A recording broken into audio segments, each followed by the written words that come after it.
আমাদের আজকের গল্প সুকান্ত দাসের লেখা পুরনো হোটেলের রহস্য। গল্প পাঠে রয়েছে শুভম, প্রীতম, রাজ চট্টোপাধ্যায় এবং আমি অপূর্ব।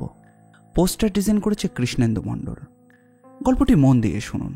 তবে হ্যাঁ, আমাদের চ্যানেলটিকে সাবস্ক্রাইব না করে থাকলে অবশ্যই করবেন।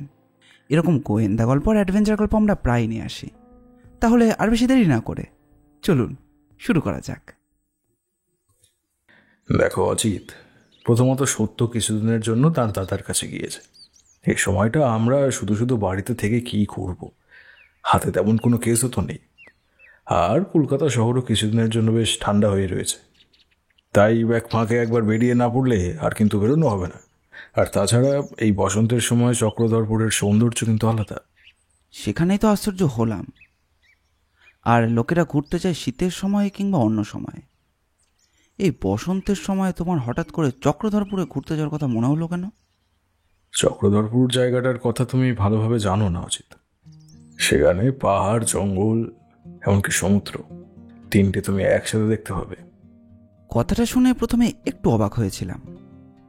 চক্রধরপুর জায়গাটা পুরী থেকে খুব একটা দূরে নয়। পুরী থেকে ওই ঘন্টা তিনেকের মতো রাস্তা। পাহাড় বলতে বড় সড়ও কোনো পাহাড় নয়, ছোট মতো একটা পাহাড়। সেটা পরে দেখেছিলাম। জঙ্গল রয়েছে। সমুদ্র উপকূল থেকে ঘণ্টাখানেক পথ এগিয়ে গেলেই জঙ্গল, আর সেই জঙ্গলের এক পাশ ধরে পাহাড়। এমন একটা জায়গায় এখনও যে কি করে পর্যটকের হাত থেকে লুকিয়ে রয়েছে সেটা ভেবেই আমি একেবারে অবাক হয়ে গিয়েছিলাম। কিন্তু প্রথমে ব্যোমকেশের মুখে চক্রধরপুর জায়গাটার কথা মনে হয় শুনেছিলাম। নিশ্চয়ই কোনো ব্যাপার তো আছেই। ব্যোমকেশ এমনভাবে তো কোথাও যায় না। এই চক্রধরপুরে যাওয়ার পেছনে কিছু একটা ব্যাপার লুকিয়ে রয়েছে, যেটা আমার কাছে বলতে চাইছে না ব্যোমকেশ। দেখো, যদি মনে করো যাবে না, তাহলে আর আমার কিছু করার নেই। যদি মনে করো যে যাবে, তাহলে চলো বেরিয়ে পড়ি। তাছাড়া যে সমস্ত জায়গায় লোকজনের ভিড় থাকে সেখানে যেতে যে আমার ভালো লাগে না, সেটা তুমি ভালো করেই জানো। প্রাকৃতিক সৌন্দর্য, তার উপরে এই অফ সিজন, আর চক্রধরপুরের লোকজনের সংখ্যা খুব একটা বেশি নয়। সবচেয়ে বড় কথা হচ্ছে চক্রধরপুর জায়গাটা সবেমাত্র ট্যুরিস্ট স্পট হিসেবে আস্তে আস্তে গড়ে উঠেছে। তবে তুমি যেমন ভাবছো তেমনটা কিন্তু নয়। সমুদ্র উপকূলের এলাকায় চক্রধরপুরের কিন্তু নাম ডাক রয়েছে। সেখানে থাকার জায়গা খুঁজে পাওয়া অফ সিজনে খুব একটা সহজ হবে বলে তো মনে হয় না। ব্যোমকেশের এই শেষের কথাটাই আমাকে টেনে এনেছিল। সত্যি বলতে আমিও যে একটু নির্জনতা পছন্দ করি না সেটা নয়, কিন্তু দেখা গেল এমন এক জায়গায় গিয়ে পৌঁছলাম যেখানে আমরা ছাড়া আর কেউই নেই। সেখানেই বা কী করে আমরা সময় কাটাবো? আর এরকম নির্জনতা সবসময় পাবও না। তাই একটা দিন এদিক ওদিক করে কাটালাম। তারপর কোনো রকমে ব্যাগপত্র গুছিয়ে নিয়ে আমরা ট্রেনে উঠে পড়লাম। তারপর চক্রধরপুর রেল স্টেশন থেকে নেমে সেখান থেকে ভাড়া গাড়িতে করে প্রথমে চক্রধরপুর বাজার, আর তারপর সেখান থেকে সমুদ্র উপকূলের কাছাকাছি ছোটোখাটো একটা হোটেলে গিয়ে ভাড়া করা গাড়িতে লোকটি আমাদের যেখানে এনে নামালো, তখনই বুঝতে পারলাম যে চারপাশে লোকজনের বেশ ভিড়। বেশিরভাগই ট্যুরিস্ট বোধ হয়। স্থানীয় লোকও নেহাত কম নয়। দেখে যা মনে হলো জায়গাটা খুব একটা নির্জন নয়, তবে চারিপাশের প্রকৃতির খোলা হাওয়া, সবুজের সমারোহ আর লোকজনের সামান্য কোলাহল সব মিলিয়ে যেন অপূর্ব। অন্তত কলকাতা থেকে তো ঢের ভালো। ভাড়া গাড়ির একটি লোকই আমাদের একটা হোটেলে নিয়ে গিয়েছিল। সেখানে মোটামুটি অল্প খরচেই একটি ঘর ভাড়া করলাম আমরা। তারপর ব্যাগপত্র রেখে স্নান খাওয়া দাওয়া সেরে খাওয়া দাওয়া করে দুপুরেই আমরা বেরিয়ে পড়লাম সমুদ্র সৈকত দেখবার জন্য। সমুদ্র সৈকত কিন্তু জনহীন নয়। বেশ কিছু লোকজন ছড়িয়ে ছিটিয়ে সমুদ্রের পাশে বালিয়াড়ির ওপর ইতস্তত ঘুরে বেড়াচ্ছে। দুপুর বেরিয়ে বিকেল পড়তে শুরু করেছে। ব্যোমকেশ বলল, দুনিয়াতে সবচেয়ে রহস্যময় জায়গা কি বলতে পারো? সমুদ্র। ঠিক বলেছ। সমুদ্রের চেয়ে বেশি রহস্যময় জায়গা আমি আর আগে দেখিনি। পৃথিবীর সবচেয়ে ঘন জঙ্গলও হয়তো একসময় আবিষ্কৃত হবে, কিন্তু সমুদ্রের রহস্য আবিষ্কার করা হয়েছে অনেক বছর পরে। মানুষের পক্ষে বোধহয় সমুদ্রকে বোঝা এতটাও সহজ নয়। আচ্ছা অজিত, তোমার কি মনে হয় এই সমুদ্রের ধারে এসে আমি একটু বেশি ভাবুক হয়ে যাচ্ছি না তো? সত্যি বলতে আমিও সে কথাটাই ভাবছিলাম। নাহলে ব্যোমকেশের মুখে এমন কথা এর আগে আমি কখনোই শুনিনি। আজই প্রথমবার শুনলাম এরকম কথা। সুদূর প্রসারী সমুদ্রের হাওয়া, লোকজনের ভেসে আসা কথাবার্তা, শব্দ আর সমুদ্রের ঢেউয়ের শব্দ, এই তিনটি মিলিয়ে যে কোনো মানুষের মনই যেন প্লাবিত হয়ে উঠবে। সেক্ষেত্রে ব্যোমকেশই বা ব্যতিক্রম হবে কি করে? তাই তাকে আর কোনো বারণ করলাম না। সমুদ্র তট ধরে হাঁটতে হাঁটতে ঘুরে বেড়ালাম বেশ কিছুক্ষণ। একদিকে একটা অদ্ভুত দৃশ্য আমাদের চোখে পড়ল। দুজন বয়স্ক লোক, তাদের মধ্যে একজন সমুদ্রের জলে বেশ খানিকটা পর্যন্ত এগিয়ে গিয়েছে। হাত পা নেড়ে কি যেন একটা বোঝানোর চেষ্টা করছে আর একজনকে, আর সেই লোকটি পরিত্রাহী হেসে চলেছে। বোঝা গেল এরা দুজন হয় বন্ধু, না হলে একে অপরের ভীষণ পরিচিত। এরাও হয়তো আমাদের মতোই চক্রধরপুরের সমুদ্র দর্শন করতে এসেছে। আরও অনেক লোকজন চোখে পড়ল। আকাশের দিকে তাকিয়ে দেখলাম গোটা আকাশটাই যেন নীলচে হয়ে রয়েছে। সাদা পেজার মতো মেঘ যেন মাঝে মধ্যে দেখা যাচ্ছে। ব্যোমকেশ আমার পাশ থেকে হাঁটতে হাঁটতে অন্যদিকে চলে গিয়েছিল। আমি খালি পায়ে বার্লির ওপরেই দাঁড়িয়ে রইলাম অনেকক্ষণ। দেখতে দেখতে বিকেলটাও আস্তে আস্তে পড়ে যেতে লাগলো, এবং সেই সময় আমরা ফিরলাম হোটেলের দিকে। হোটেলের ঘরগুলো কিন্তু খুব একটা ভালো নয়, কি বলো? এখনো এর ওপর অনেক কাজ হবে। তাছাড়া এই হোটেলের পেছনের দিকের কয়েকটা ঘরে এখনো কিন্তু কাজ চলছে দেখলাম। এই হোটেলটা আগে বোধহয় কারোর বাড়ি ছিল। সেই বাড়ির বড় ঘরগুলোকে দৈর্ঘ্য প্রস্থের সমানভাবে ভাগ করেই এমনভাবে ঘরগুলো তৈরি করা হয়েছে, আর তাই তোমার এমন লাগছে। তাছাড়া দেখোই না রাস্তাটা কেমন ছোট। হঠাৎ করে চক্রধরপুর জনপ্রিয় হয়ে গেছে, আর তাই বসত বাড়িগুলোকে বদলে নিয়ে এরকম হোটেল তৈরি করা হচ্ছে। কিন্তু আমরাই হোটেলের শেষ ঘরটা পেয়েছি। এরপর কেউ হোটেলে এলে অন্তত কোনো ঘর পাবে না। অসময়ে দেখো কি ভিড় হয়েছে। তাহলে ভাবো যে সিজনের সময় কীরকম ভিড় হয়। আমাদের ওসব নিয়ে চিন্তা করে লাভ নেই। আমরা ঘুরতে এসেছি, ঘুরে বেড়াই কয়েকটা দিন। আজকে সমুদ্র দেখা হয়ে গেল, কাল না হয় পাহাড় দেখতে যাব, আর তারপর দিন জঙ্গল। মনে মনে স্থির করে রাখলাম, বন্ধু যেভাবে বলেছে সেভাবেই ঘোরা হবে। তাছাড়া এতদিন পর বাইরে ঘুরতে এসে মনটা বেশ ভালোই লাগছিল। তবে তখন কি আর জানতাম এই চক্রধরপুর আমাদের সামনে তার এই সুন্দর সাদৃশ্য প্রকৃতি পরিবেশের আড়ালে এমন একটা অদ্ভুত রহস্য তুলে ধরবে, যে রহস্যের একদম শেষ পর্যন্ত গিয়েও ব্যোমকেশ সমাধান করতে পারবে না। হোটেলের একজন ম্যানেজার, তার নাম যতদূর সম্ভব রাম, সেই আমাদের সমস্ত কিছু দেখাশোনা করত। রাতের বেলা ডিনারে আমরা কি খাবো সেই নিয়ে কথা বলতে শেষে জানিয়ে গেল যে ভাত রুটি সমস্ত কিছুই পাওয়া যেতে পারে। তার কথা শুনে ব্যোমকেশ বলল, এখানে যখন এসেছি তখন নতুন একটা কিছু চেষ্টা করে দেখা যেতেই পারে। ভাত রুটি তো সবসময়ই খাই, এখানে আলাদা কি পাওয়া যাবে? এগে ভাত রুটি ছাড়া আলাদা করে তো আর তেমন কিছু পাওয়া যাবে না বাবুরা। ওই সমুদ্রের মাছ আছে, তাছাড়া এই সমুদ্রের কাঁকড়াও আছে। হ্যাঁ, চাইলে সেটাও খাওয়াতে পারি। আমাদের এখানেই পাওয়া যায় এগুলো। থাকার হোটেল আর খাবার হোটেল কি একসাথেই? রাম আমাদের আরও জানালো যে এই হোটেলটা নতুন খোলা হয়েছে, মাত্র বছরখানেক হয়েছে। থাকার জায়গার সঙ্গে সঙ্গে সামনের দিকে খাবারের হোটেলেরও ব্যবস্থা রয়েছে। চাইলে আমরা গিয়ে সেখানে গিয়েও খেতে পারি, আবার চাইলে ঘরেও এনে দিতে পারে। আমি বললাম, না না, সত্যি বলতে কি ঘুরতে এসেছি তো, এখন ঘরে না বরং বাইরে গিয়েই খাই। রাম আমাদের পথ দেখিয়ে নিয়ে চলল। হোটেলের লম্বা টানা বারান্দা, তার পাশাপাশি 5টা ঘর। তারপর পথটা একটা বাঁক নিয়ে চলে গেছে পেছনের দিকে। আসলে গোটা হোটেলের জায়গাটা হলো ইংরেজি এল অক্ষরের মতো। সামনের দিকে রিসেপশন এবং শেষের দিকে বাথরুমের ব্যবস্থা। রিসেপশনের এই জায়গা থেকে বেরিয়ে এলেই বড় রাস্তা, ও তারপরেই একটা বড়সড় হোটেল। বাইরে অন্ধকার হয়ে গেছে। হোটেলে গান চলছে। হোটেলের রেডিওতে একটা গান চলছে। সেটা শুনতে শুনতে বেশ কিছু লোকজন বসে খাওয়া দাওয়াও করছে, ভাত রুটি তরকারি। তবে বেশিরভাগ মানুষকেই দেখলাম সামুদ্রিক মাছ, কাঁকড়া এবং এইসব খাওয়া দাওয়াতেই ব্যস্ত। হোটেলের সামনের দিকে একটা চৌকির ওপর সামনে ক্যাশ বাক্স নিয়ে মোটাসোটা আকারের একটা লোক বসে রয়েছে। মাথার মাঝে বড় টাক, আর তার চারপাশে ছোট ছোট চুল। আমাদের দেখে একবার হেসে হাত জোর করে নমস্কার করল। রাম কি একটা বলতে আমাদের একটা টেবিল দেখিয়ে দিল। রাম আমাদের নিয়ে গিয়ে সেখানে বসিয়ে অন্য একজনকে ডেকে আমাদের খাবারের অর্ডার নিতে বলল, এবং একটা ঝালঝাল করে সবজির তরকারি আর তার সঙ্গে সমুদ্রের কাঁকড়া। শেষের দিকে কি একটা যেন মাছ ভাজাও খেলাম। মিথ্যে বলবো না, খেতে ভালোই লাগলো। খেতে খেতে একসময় ব্যোমকেশ বলল, বাইরে যখনই কোথাও খেতে বসি তখনই কিন্তু মনে পড়ে সত্যর হাতের রান্নার কথা। এই কথা তো তুমি বাড়িতে বলো না। বৌঠান এত কষ্ট করে তোমার জন্য এটা ওটা রান্না করে, বৌঠানের রান্নার প্রশংসা তো তোমার মুখে শেষবার কবে শুনেছি সেটা মনেই পড়ে না। সে কথা নয় অজিত। নারী জাতিকে বোঝার মতন ক্ষমতা পুরুষ মানুষের আজ পর্যন্ত কখনো হয়নি।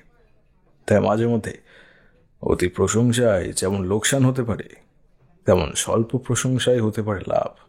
সে কথা তুমি বুঝবে না। বিয়েটা তো আর করলে না হে। আমি এটাই ভাবছিলাম যে ব্যোমকেশ আমাকে কখন এই কথাটাই বলবে। আমি হেসে উঠলাম, আর ঠিক তখনই পেছনের একটা টেবিল থেকে এক ভদ্রলোক উঠে এসে বলল, আহা, আরে মাছটা তো কাঁচাই রয়ে গেছে, ভালোভাবে ভাজাই হয়নি। রান্না কে করেছে? মুখ তুলে তাকিয়ে দেখি লোকটার চোখে চশমা, মুখে একটা বিরক্তি ভাব, মাথার লম্বা চুল কাঁধ পর্যন্ত এসে পড়েছে, গায়ের রং ফর্সাই বলা যায়। পোশাক আশাক দেখে মনে হলো বাঙালি। এখানে একটা কথা বলে রাখা ভালো, এখানে বাঙালি, হিন্দুস্থানি এবং অন্যান্য লোকজন আছে বলেও মনে হলো, কারণ এখানে বাংলা ভাষা ছাড়াও হিন্দি ও আরও দু একটা ভাষা কানে এসেছিল, যেগুলোর মর্মার্থ উদ্ধার করা আমার পক্ষে সম্ভব নয়। লোকটা সোজা বাংলা স্পষ্ট উচ্চারণে বলল, না না, আমি তো বলছি যে তুমি একবার দেখো, তুমি একবার ভালো করে দেখো মাছটা। যে ছেলেটি আমাদের খাবার দিয়েছিল সেই এগিয়ে গেল লোকটার টেবিলের দিকে, কি একটা যেন বোঝাবার চেষ্টা করলো।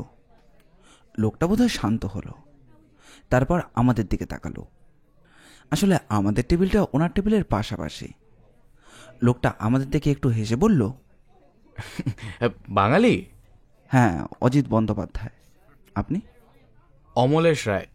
একটু শখ করে এদিকে এসেছিলাম হোটেলে খাওয়ার জন্য, কিন্তু মাছটা যে এমনভাবে ভাজবে, এসব রান্না বাঙালির চলে নাকি বলুন তো মশাই? আমি কিন্তু একবার লোকটার প্লেটের দিকে তাকিয়েছিলাম, খুব আলাদা কিছু বলে কিন্তু মনে হলো না। ব্যোমকেশ কিন্তু একভাবে খেয়েই চলেছে, অথচ বুঝতে পারলাম যে সে একবার আর চোখে তাকিয়ে লোকটাকে দেখে নিল। লোকটা আমাদের দিকে তাকিয়ে আবার বলল, আপনারা ওইখানেই ওই নতুন হোটেল উঠেছেন তো? থাকবার জায়গা খুব সমস্যা, আর ঘরগুলোও তো ছোট ছোট। তাছাড়া হোটেলের রান্না দেখতে পাচ্ছেন তো। রান্না আমাদের খুব একটা খারাপ লাগছিল না, মোটামুটি খাওয়ার যোগ্য, খুব ভালোও বলা চলে না। কিন্তু ভদ্রলোকের কথা শুনে মনে হলো যে ভদ্রলোক এই রান্নাতে একদমই তৃপ্ত হয়নি। বললাম, আমাদের তো খুব একটা খারাপ লাগছে না, তাছাড়া আজকেই প্রথম এখানে এসেছি। আপনার ভালো কোনো খাওয়ার হোটেল জানা আছে? দাঁড়ান, খাওয়া দাওয়াটা করেই নি, তারপর বাইরে বেরিয়ে বলছি। খাওয়া দাওয়ার পরে দাঁড়াবেন, চলে যাবেন না যেন। এইবার মনে হলো ভদ্রলোক এবার তার খাওয়াতে মন দিলেন। হয়তো রান্না ভালো হয়নি তাতে কি হয়েছে, প্লেটে খাবার ছেড়ে ওঠা যাবে না, এমনই একটা ব্যাপার। ব্যোমকেশের দিকে তাকিয়ে দেখি যেন কিছুই হয়নি, এমনভাবে সে নিজের মতোই খেয়ে চলেছে। একটা একটা ভাজা মাছ হাতে তুলে নিচ্ছে, আর তারপর পরম তৃপ্তিতে চিবুতে চিবুতে সে বলল, অজিত, খাওয়াই মন দাও। খাওয়া দাওয়া সেরে যখন বাইরে এলাম দেখি অমলেশ দাঁড়িয়ে রয়েছে। আমাদের দেখতে পেয়ে এগিয়ে এসে নমস্কার করে আরও একবার পরিচয় দিলেন। তারপর ব্যোমকেশের পরিচয় জানতে চাইল। ব্যোমকেশ আলাপ পরিচয় সেরে বলল, আপনি কি এখানকার স্থানীয়? দুটোই বলতে পারেন, একটা কাজে আমার এখানে আসতে হয়েছে। তবে আমি কিন্তু এখানকার এই হোটেলে উঠিনি। শুধু শুধু এমন একটা সুযোগ থাকতে খরচ করে হোটেলে থাকবো কেন? খাওয়া দাওয়া এই সবগুলো করতে যাব কেন বলুন তো? চক্রধরপুর থেকে একটু ভিতরের দিকে একটা বাংলো বাড়ি আছে, সেখানে আমি থাকি। আমার সঙ্গে আরও 3 জন সেখানে আছে। ভালো কথা, আপনারা এখানে তো পয়সা দিয়ে উঠেছেন, শুধু শুধু এমন একটা সুযোগ থাকতে পয়সা দিয়ে এখানে থাকতে দেবো কেন? হ্যাঁ, আমার সঙ্গে চলুন আপনারা। আপনার সঙ্গে কোথায় যাব? দেখুন, আমি যেখানে থাকি সেখানে ঘর খুব বেশি নেই, তবে আপনাদের সঙ্গে কথা বলে ভালো লাগলো। একেই তো আপনারা বাঙালি, তারপর এখানে নতুন এসেছেন, আপনাদের এই সুযোগটা দিতে পারবো। আমার সঙ্গে গেলে থাকা খাওয়া ফ্রিতে হবে, এমন জায়গার ব্যবস্থা হয়ে যাবে। তাছাড়া জায়গাটাও খুব একটা খারাপ নয়, বাংলো থেকে বেরিয়ে জঙ্গল দেখতে পাবেন, আর একটু কষ্ট করে এগিয়ে গেলে পাহাড়ও দেখতে পাবেন বই কি। তার মানে বাংলোটা চক্রধরপুর ছাড়িয়ে ওই ময়নাগড়ের কাছে, তাই না? ব্যোমকেশ আর আমি একে অপরের মুখ চাওয়াচাই করলাম।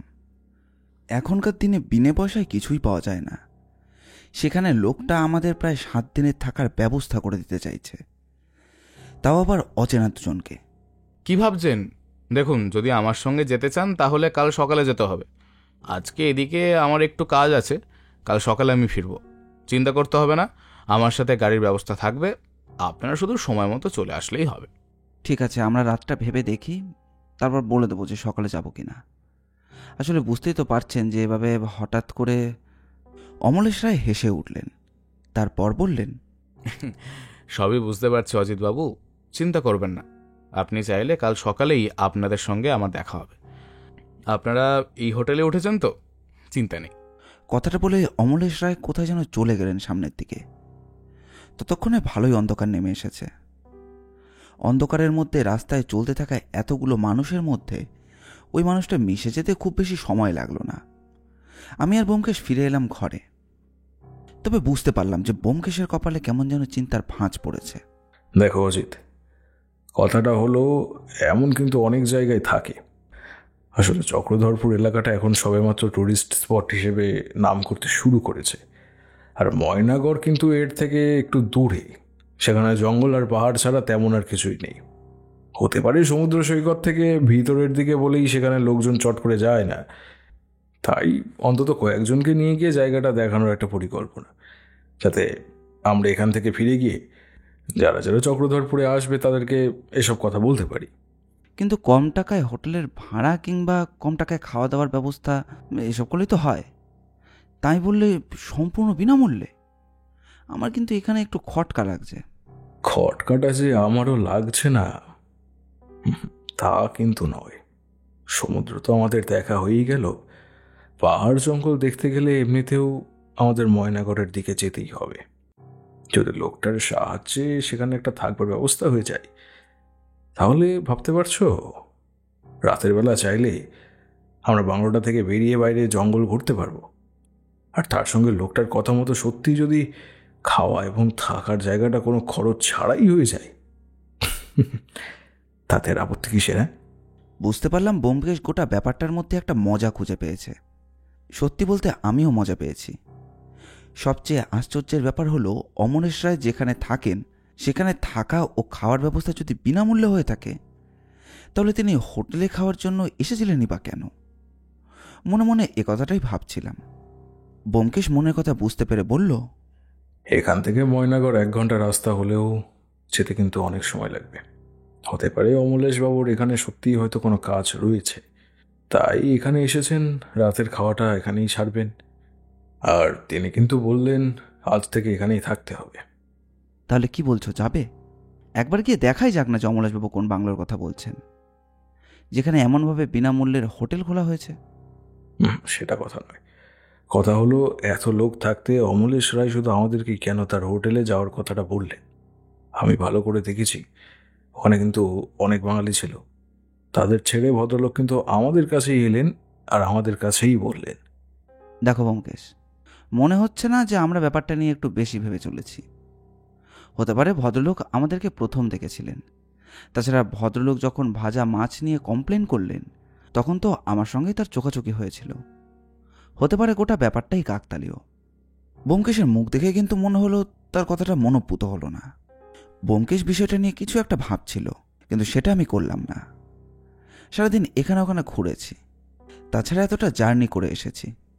শরীর খুবই ক্লান্ত ছিল, তাই একটু পরে ঘরের আলো নিভিয়ে আমি শুয়ে পড়লাম। একবার মাঝে ঘুম এসেছিল, দেখি ব্যোমকেশ শুয়ে পড়েছে অন্ধকার করে। তবে কেমন যেন মনে হলো যে ব্যোমকেশ ঘুমোয়নি।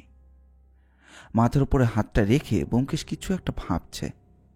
আধো অন্ধকার ঘুমের মধ্যেই বললাম, সত্যান্বেষণের কাজটা ঘুরতে এসে কি একটু বন্ধ রাখলে হয় না? ব্যোমকেশ কোনো উত্তর দিল না।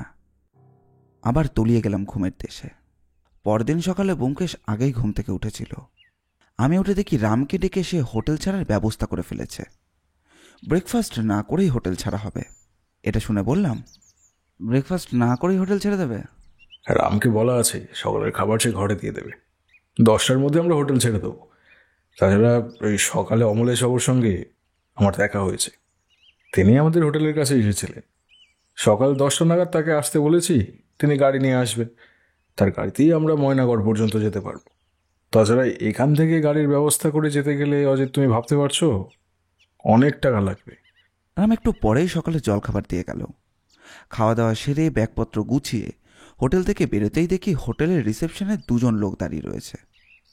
বোধহয় আমরা যে ঘর থেকে বেরোচ্ছি সে ঘরটা ওরাই নেবে। আর সেটাই হলো। আমাদের কাছ থেকে চাবি নিয়ে ওদেরকে দিয়ে দিলেন রিসেপশন ভদ্রলোক। তিনি আস্তে আস্তে বললেন, কি হলো বলুন তো, বাবুদের কি কোনো সমস্যা হয়েছে? আপনারা তো শুধু একটা ঘর নিলেন আর বললেন যে 2-1 দিন থাকবেন। তেমন কিছুই নয়, আসলে আমাদের এক পরিচিত লোকের সঙ্গে দেখা হয়ে গিয়েছে, তার সঙ্গে আমরা ময়নাগড়ের দিকে যাচ্ছি। হ্যাঁ, ওই একজন না, দুজন তো। রাম কথাটা বলে আর সেখানে দাঁড়ালো না। খদ্দের যখন নেই তখন সেখানে সময় নষ্ট করে লাভ কি। রিসেপশনিস্ট লোকটিও আমাদের বিদায় জানালেন। শুধু বাইরে বেরোতে বেরোতে ব্যোমকেশ চিন্তিত গলায় বলল, তাহলে আগেও কি অমলেশ রায় এই হোটেল থেকে ট্যুরিস্টদের নিয়ে ওই ময়নাগড়ের ডাকবাংলোতে নিয়ে গিয়েছে? ব্যাপারটা আস্তে আস্তে জটিল হয়ে যাচ্ছে অজিত। এই অমলেশ রায়ের আসল উদ্দেশ্যটা কি? শুধু কি বিনামূল্যে থাকা খাওয়ার জায়গাটা দেওয়া, নাকি এটা ছাড়া অন্য আরো কিছু রয়েছে? সত্যি কথা যদি জানতে চান তাহলে বলি, আসলে জায়গাটা আমার না, আমারই এক চেনা ভদ্রলোক ওই জায়গাটা কিনেছেন। ওই ডাক বাংলোটা এখন যার, সেই ভদ্রলোক একজন ডাক্তার। আমি জায়গাটা দেখাশোনা করি। একজন কাজের লোক আছে, রান্না বান্না থেকে ঘর মোছা পর্যন্ত সমস্ত কিছু সে নিজের হাতে করে। আমি বাইরে থাকলে সেই সমস্ত কাজকর্ম সামলায়। আপনারা ছাড়া এখানে আরও 3 জন আছে, তবে সবাইকে কিন্তু আমরা রাখি না। 3 জনই হলেন বাঙালি, আপনাদেরও তাই এখানে নিয়ে এলাম। আসলে একা একা থাকি তো, বাঙালি মানুষ, কয়েকজন বাঙালি একসাথে থাকলে একটু গল্প করা যায়, তাই আর কি। রিসেপশনে শুনলাম আগের বারও নাকি ওই হোটেল থেকে আপনি একজনকে নিয়ে এসেছিলেন এখানে। লোকটা চাকরি করতো, এখন রিটায়ার্ড আছে। লোকটা এখানে ঘুরতে এসেছিল, দেখলাম বাঙালি, তাই নিয়ে এলাম এই ডাক বাংলোতে। বেশ আছে আমাদের সঙ্গে। চলুন, আপনারাও গেলে বুঝতে পারবেন। এই দারোয়ান, জোরসে চালাও। ঘোড়ার গাড়ির শব্দ ক্রমশ চক্রধরপুরের জমজমাট এলাকা থেকে ফাঁকা পথের দিকে পড়ল, সেটা বেশ ভালোই করে বুঝতে পারলাম। পথটা ক্রমশ উপরের দিকে উঠতে শুরু করেছে, তবে খুব বেশি চড়াই নয়। সমুদ্রের সমতলের কাছাকাছি যখন ছিলাম তখন সেদিক থেকে একটা জলো হাওয়া আর সমুদ্রের নোনা জলের গন্ধ সবসময় পাচ্ছিলাম, কিন্তু এখন সেটা কমে আসছিল। গাড়িতে ব্যোমকেশ অমরবাবুর সঙ্গে আরও কিছুক্ষণ কথা বলেছিল, তবে আমি সেসব শুনছিলাম না, কারণ ততক্ষণে আশেপাশের পরিবেশটা কেমন যেন বদলে গেছে। যেখান থেকে আমরা চলেছিলাম সেখানে মাটির পথ, তার দুপাশে ছোট বড় গাছপালা, বসতি কিংবা মানুষজন খুব একটা চোখেও পড়ে না। গোটা পথ যদি এমনভাবে যেতে হয় তাহলে খুব একটা খারাপ কাটবে না। এমন সময় শুনতে পেলাম আমাদের উদ্দেশ্যে অমলেশ রায় বলছেন, আমাদের ওখানে যে 3 জন আছেন, তারা 3 জনের 3 পথের পথিক, বুঝলেন? একজন শিক্ষক, একজন উকিল, আর একজন প্রথম জীবনে ব্যবসাপত্র করেছেন। এখন সে সমস্ত ছেড়ে চলে এসেছে, একটু বিশ্রামের সময় কাটাচ্ছেন। তা আপনারা কে কী করেন? আমার এই বন্ধু অজিত বন্দ্যোপাধ্যায় পেশায় একজন লেখক, লেখালেখি করেন।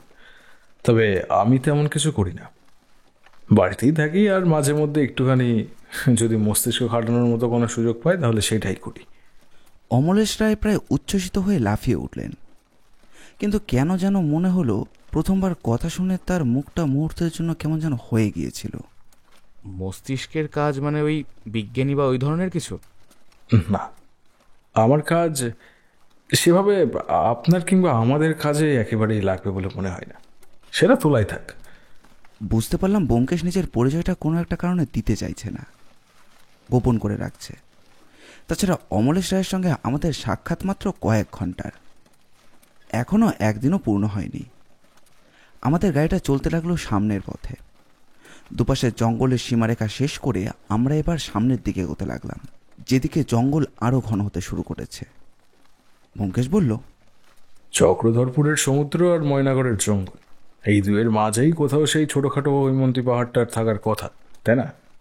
আছে, আমরা যেখানে থাকবো সেখান থেকে হৈমন্তী পাহাড় দেখা যায়। এই দিক থেকে দেখা যাবে না। অধৈর্য হচ্ছেন কেন ব্যোমকেশ বাবু? সব কিছু দেখবেন, সব কিছু দেখবেন। ওখানে থাকবেন তো দিন সাথে, ওখানে থাকুন, সব কিছু আপনাদের ঘুরিয়ে দেখাবো, একদম চিন্তা করবেন না। লোকটা যেন বড্ড বেশি অমায়িক, মুখে সবসময় একটা হাসি লেগেই রয়েছে। চশমাটা মাঝে মধ্যে চোখ থেকে নিচে নেমে এলে সেটা ঠিক করে নেয়। আমার বন্ধুবর এবার বাইরের দিকে তাকিয়ে রইল। আমি আস্তে আস্তে তাকে বললাম, কি মনে হচ্ছে ব্যোমকেশ? ব্যোমকেশ কিন্তু অমলেশবাবুর সেই ডাক বাংলোর বাড়িটা দেখানো পর্যন্ত কিছুই বলতে চাইছিল না। অন্তত ডাক বাংলো পর্যন্ত আগে পৌঁছোই। তাছাড়া সেখানে একজন শিক্ষক, একজন উকিল আর একজন ব্যবসায়ী আছেন বলে ভদ্রলোক জানাচ্ছেন যখন, তখন এত তাড়াহুড়ো করার কি আছে? চলোই না আগে, দেখা যাক কি হয়। আমাদের জন্য যে ঘরটা বরাদ্দ করা হয়েছে সেটা খুব একটা খারাপ বলা চলে না, আবার খুব একটা ভালো বলাও চলে না। ঘরে মাত্র একটা জানালা, দরজাও মাত্র একটি। যে আলোটা জ্বলছে সেটা সাদা হলেও দিনের বেলায় আলো যতটুকু ছড়াচ্ছে, রাতের বেলা সেটা কোনো কাজে লাগবে বলে মনে হয় না। কারণ দেওয়ালগুলোর রং পুরোপুরি ধবধবে সাদা নয়, কেমন একটা যেন ফ্যাকাশে কালচে ভাব।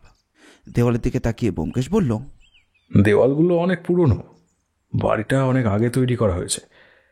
একটা ব্যাপার দেখছো, বাড়িতে থাকার জন্য কিন্তু পাশাপাশি মাঝারি আকারের এই 4টে ঘর রয়েছে। তাছাড়া ওদিকে পাশাপাশি 2টো ঘর, রান্নাঘর এবং বাথরুমের অবস্থাটা রয়েছে ঘরগুলো আমাদের ঘরের উল্টো দিকে। অর্থাৎ এখানে 4টে ঘরে 4 জন থাকতে পারবে, যেমনটা একটা ঘরে তুমি আর আমি আছি। তার মানে অমলেশবাবু তার সর্বক্ষণের কাজের লোক ওই দুটো ঘরে, এবং বাকি 4টে ঘরে আমরা। আমার মনে হয় না অমলেশবাবু এই বাংলো ছেড়ে এবার আর চক্রধরপুর হোটেলের কাছে আর কোনো বাঙালি ধরতে চাবে। তুমি দেখছি এখন এসব নিয়েই ভাবছো। জায়গাটা কতটা সুন্দর সেটা কি দেখেছো? ঘর থেকে জানলা দিয়ে তাকালেই পিছনে জঙ্গল দেখা যায়, আর ওই হোমন্তী পাহাড়ের চূড়া আমি ঢোকার আগে একবার দেখেছি। কেন জানি না আসার সময় থেকে আমার জায়গাটা কটা সুবিধার বলে মনে হচ্ছে না, কিন্তু অসুবিধাটা ঠিক কি সেটাই বুঝতে পারছি না অজিত। আপনারা এখন কিছু খাবেন? সকালে খেয়ে এসেছি হোটেল থেকে, দুপুরে একেবারে না হয় খাবো। আচ্ছা মাধবচরণ, এখানে যারা আছেন সবাই কি একসঙ্গে দুপুরের খাবার খায়? হ্যাঁ, দুপুরের খাবার সবাই একসঙ্গে খায়, কিন্তু ওই রাতের খাবার সবাই যে যার ঘরে খায়। তাছাড়া এখানে অন্ধকার নামার পরে রাতের বেলা কারোর ঘরে আলো জ্বালাবার নিয়ম নেই। বড় আশ্চর্য নিয়ম তো। একেতেই জঙ্গল এলাকা, তার উপরে এরকম ব্যাপার কেন? মালিকের হুকুম। আপনারা যখন খাবেন তার আগে আমায় বলবেন, আমি ঠিক দুপুর 1টার সময় খাবারের জন্য ঘরে ডাকতে আসবো, কেমন? আরে হয়তো এটাই এখানকার নিয়ম। তাছাড়া রাতের বেলা জঙ্গলের দিকে আলো জ্বাললে সমস্যা হতে পারে, তার জন্য তুমি এসব কিছু নিয়ে চিন্তা করছো কেন? ঘুরে এসো, ঘুরতে এসেছো ঘুরে নাও। তাছাড়া ঠিকই তো বলেছে, বিনামূল্যে খাওয়া থাকা যদি পাওয়া যায় তাহলে একটু সমস্যা না হয়ে যায় কোথায়। বলতে পারো, মোটামুটি মোটিভটা বুঝতে না পারা পর্যন্ত আমার কিন্তু একটা সন্দেহ থেকেই যাবে। দুপুরে খাওয়ার সময় সবার সঙ্গে বসে যদি কথাবার্তা বলা যায় তাহলে খানিকটা সন্দেহ কিন্তু নিরসন হবে, আশা করি। আমিও এটাই ভাবছিলাম। দুপুরে খাওয়ার সময় তো বাকিদের সঙ্গে দেখা হবেই, যারা এখানে আগের থেকে আছে তাদের কাছ থেকে অভিজ্ঞতা শুনলেই তো হলো। সত্যি জায়গাটা যদি খারাপ হয় তাহলে কেনই বা তারা এখানে থাকবে? দুপুরে আমাদের খাওয়ার জন্য অমরেশবাবু নিজেই ডেকে নিয়ে গেলেন।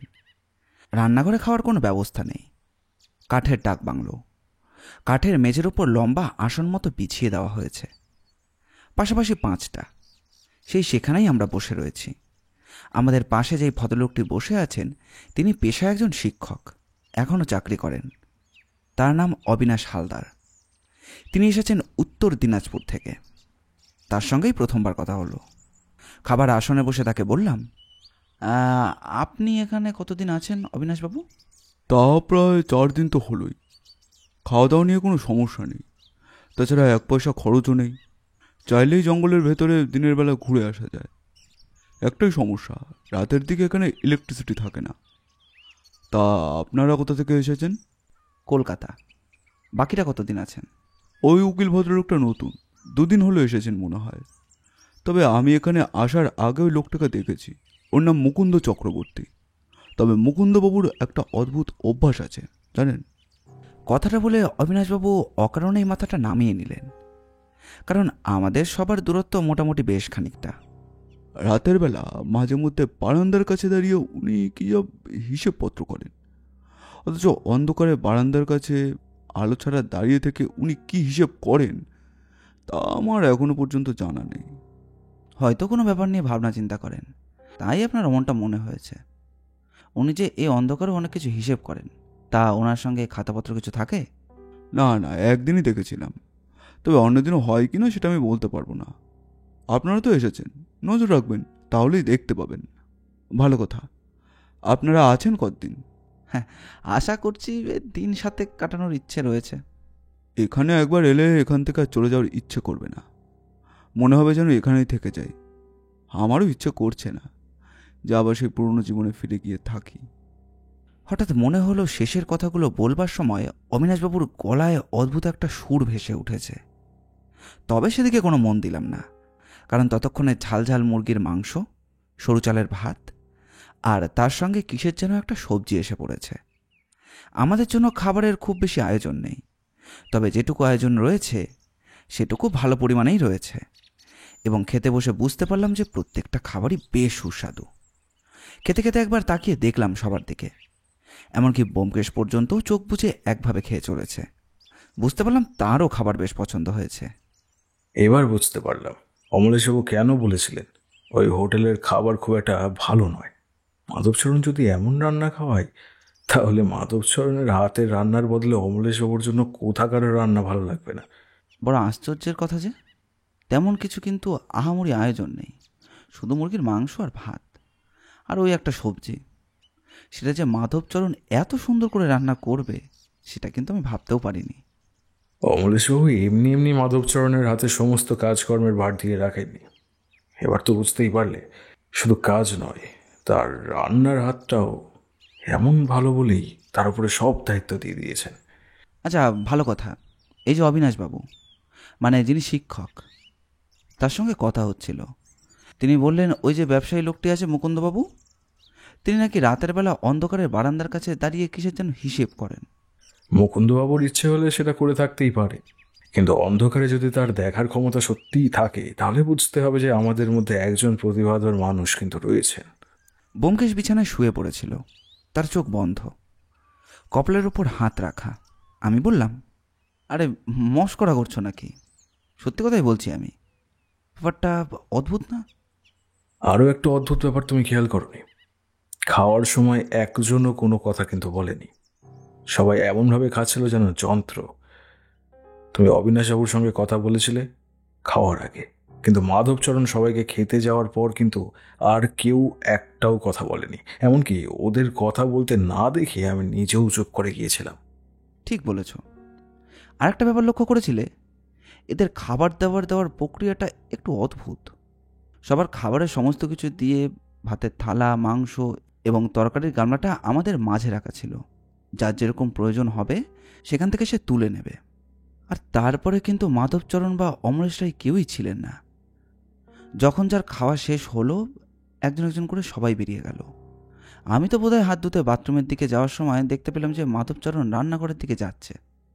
মাধবচরণ আর অমলেশবাবু দুজনের আচরণটাই অদ্ভুত, বিশেষ করে খাওয়ার সময়। তাছাড়া মাধবচরণ কিংবা অমলেশবাবু কেউ কিন্তু প্রয়োজন ছাড়া আমাদের ঘরে আসছে না, অথচ অমলেশবাবু বলেছিলেন যে বাঙালি পেলে একটু গল্প গুজব করে সময় কাটানো যাবে, তাই আমাদেরকে এখানে এনেছেন। ব্যোমকেশ আর কিছু বলল না, চোখ বন্ধ করে ফেলল। আমি এই কথাগুলো ভাবতে ভাবতে চেয়ার থেকে উঠে বিছানায় একটু ঘুমিয়ে নেওয়ার জন্য এগিয়ে গেলাম। আর ঠিক তখনই মনে পড়ল অবিনাশবাবুর কথাগুলো। অবিনাশবাবুর কথা অনুযায়ী মুকুন্দবাবু যদি অদ্ভুত হয়, তাহলে মাধবচরণ যেটা করল সেটা কি অদ্ভুত নয়? এত গভীর ঘুম নেমে আসলো দুই চোখে যে আর দেরি করলাম না, বিছানায় আবার ঘুমিয়ে পড়লাম।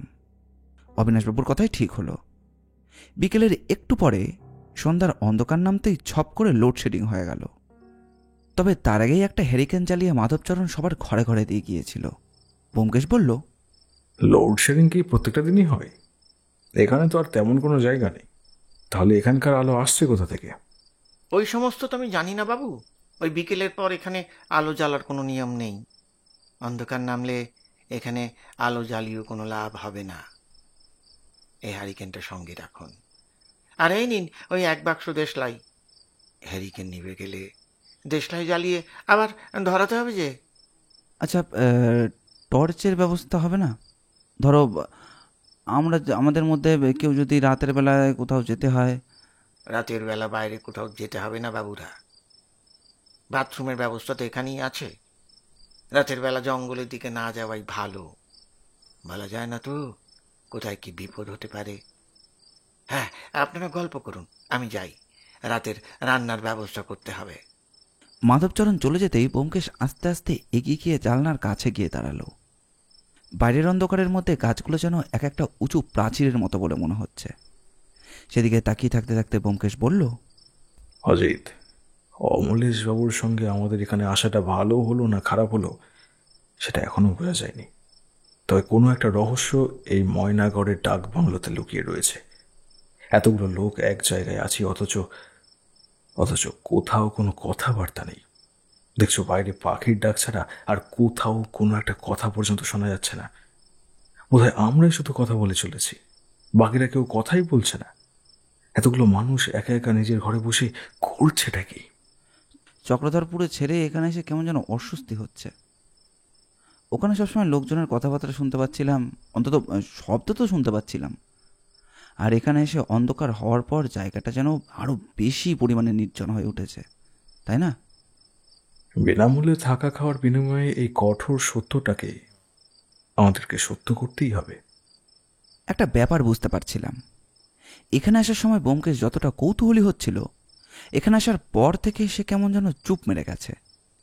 আর আমার ক্ষেত্রে ব্যাপারটা হয়েছে উল্টো। এখানকার সব কিছুই যেন আমার কেমন একটা অদ্ভুত বলে মনে হচ্ছিল, বিশেষ করে অমলেশবাবুর ব্যাপারটা। এখানে আসবার পর একবারই মাত্র তার দেখা পেয়েছি। দুপুরে খাওয়ার সময় একবারের জন্যও তার দেখা পাইনি। রাতের খাবারটাও দেওয়া হয়েছিল আমাদেরই ঘরে। রাতে রুটি চেয়েছিলাম, কিন্তু দেখা গেল সেই দুপুরের ভাত আর মাংসই খেতে দেওয়া হয়েছে আমাদের। অথচ ব্যোমকেশ কিছু বলল না দেখে আমিও চুপ করে রইলাম। মাধবচরণ এমনভাবে আমাদের প্লেটগুলো নামিয়ে দিয়ে গেল যেন আমরা যা চেয়েছি তাই খেতে দিয়েছে। যাওয়ার আগে বলে গেল, খাওয়া দাওয়া করে নিন বাবুরা, তারপরে শরবত দেওয়া হবে। খাওয়া দাওয়া শেষ করতে খুব বেশি সময় লাগলো না। একটু পরেই মাধবচরণ এসে থালাটা নিয়ে গেল, আর তার সঙ্গে রেখে গেল 2 গ্লাস ঠান্ডা শরবত। বসন্তকাল হলেও খানিকটা গরম ছিল।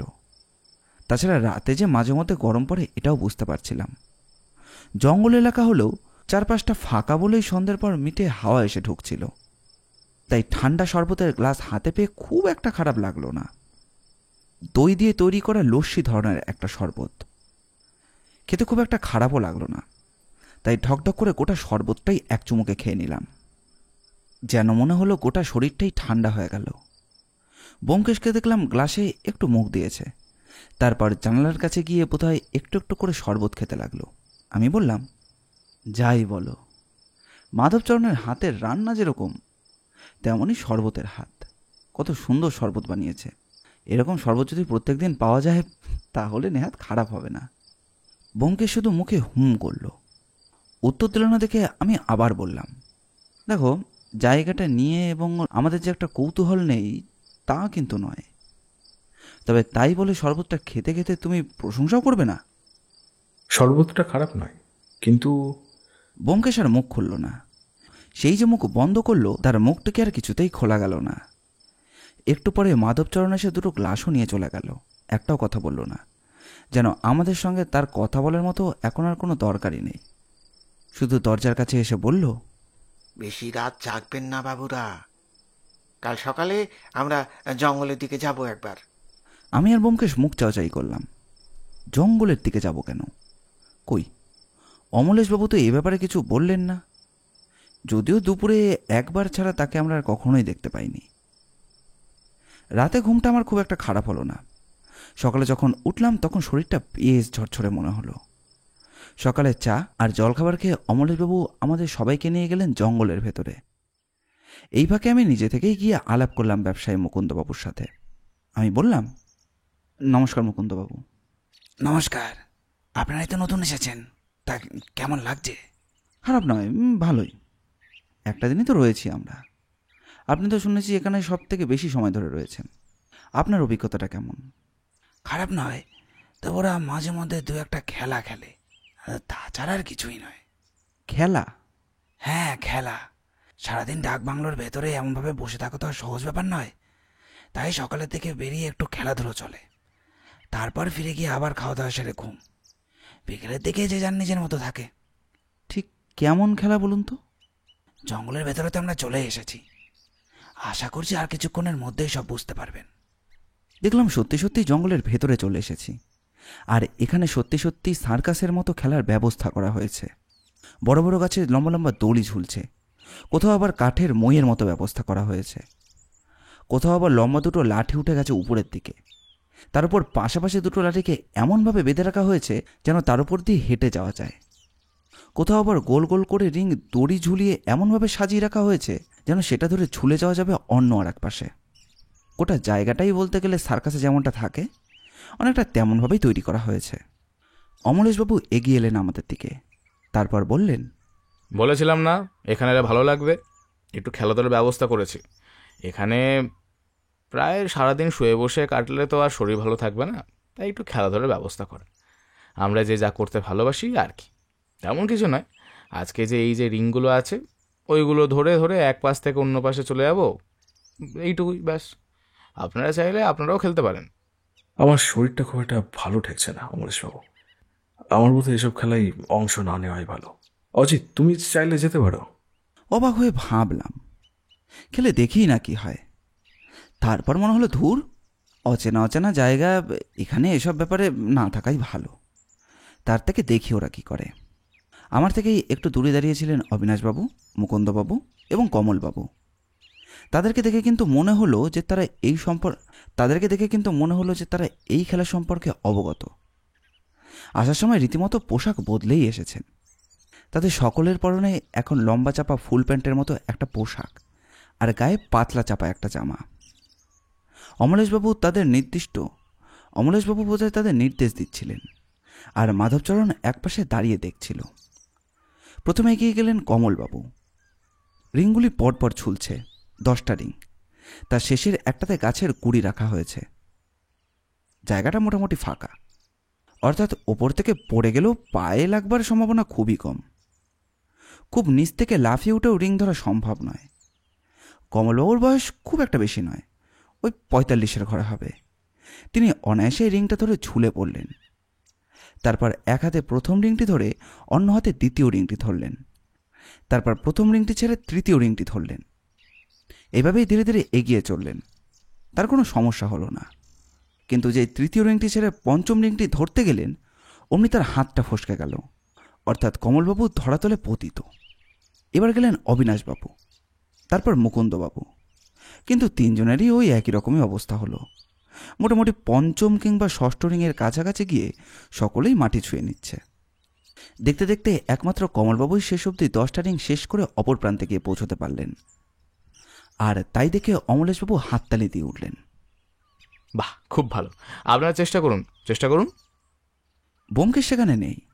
আমি গাছের তলায় দাঁড়িয়ে খেলা দেখে চলেছি। কতক্ষণ যেভাবে কেটে গেছে মনে নেই। একটু পরে দেখি ব্যোমকেশ চলে এসেছে, আমার পাশেই দাঁড়িয়েছিল সেই একই জায়গাতে। আমি বললাম, কোথায় গেছিলে? এত সুন্দর খেলা হচ্ছে, এটা ছেড়ে আবার কোথায় গিয়েছিলে বলো তো? তুমি সার্কাস দেখতে মগ্ন রয়েছো দেখে তাই আমি তোমায় আর ডাকলাম না। আমি গেছিলাম একটু হৈমন্তী পাহাড়ের চূড়া দেখতে, সেটা দেখেই এলাম। আচ্ছা অজিত, তোমার খেলতে ইচ্ছে করছে? কি যে বলো না, এ কি আর আমার জন্য? ওদের জন্য ব্যাপারটা নয়, কিন্তু তবু ওরা কি সুন্দর হাসি মুখে খেলে চলেছে। অজিত, আমার কেন জানি না মনে হচ্ছে তোমারও খেলতে ইচ্ছে করছে একটু হলেও। ব্যোমকেশের কথায় কোনো কান দিলাম না।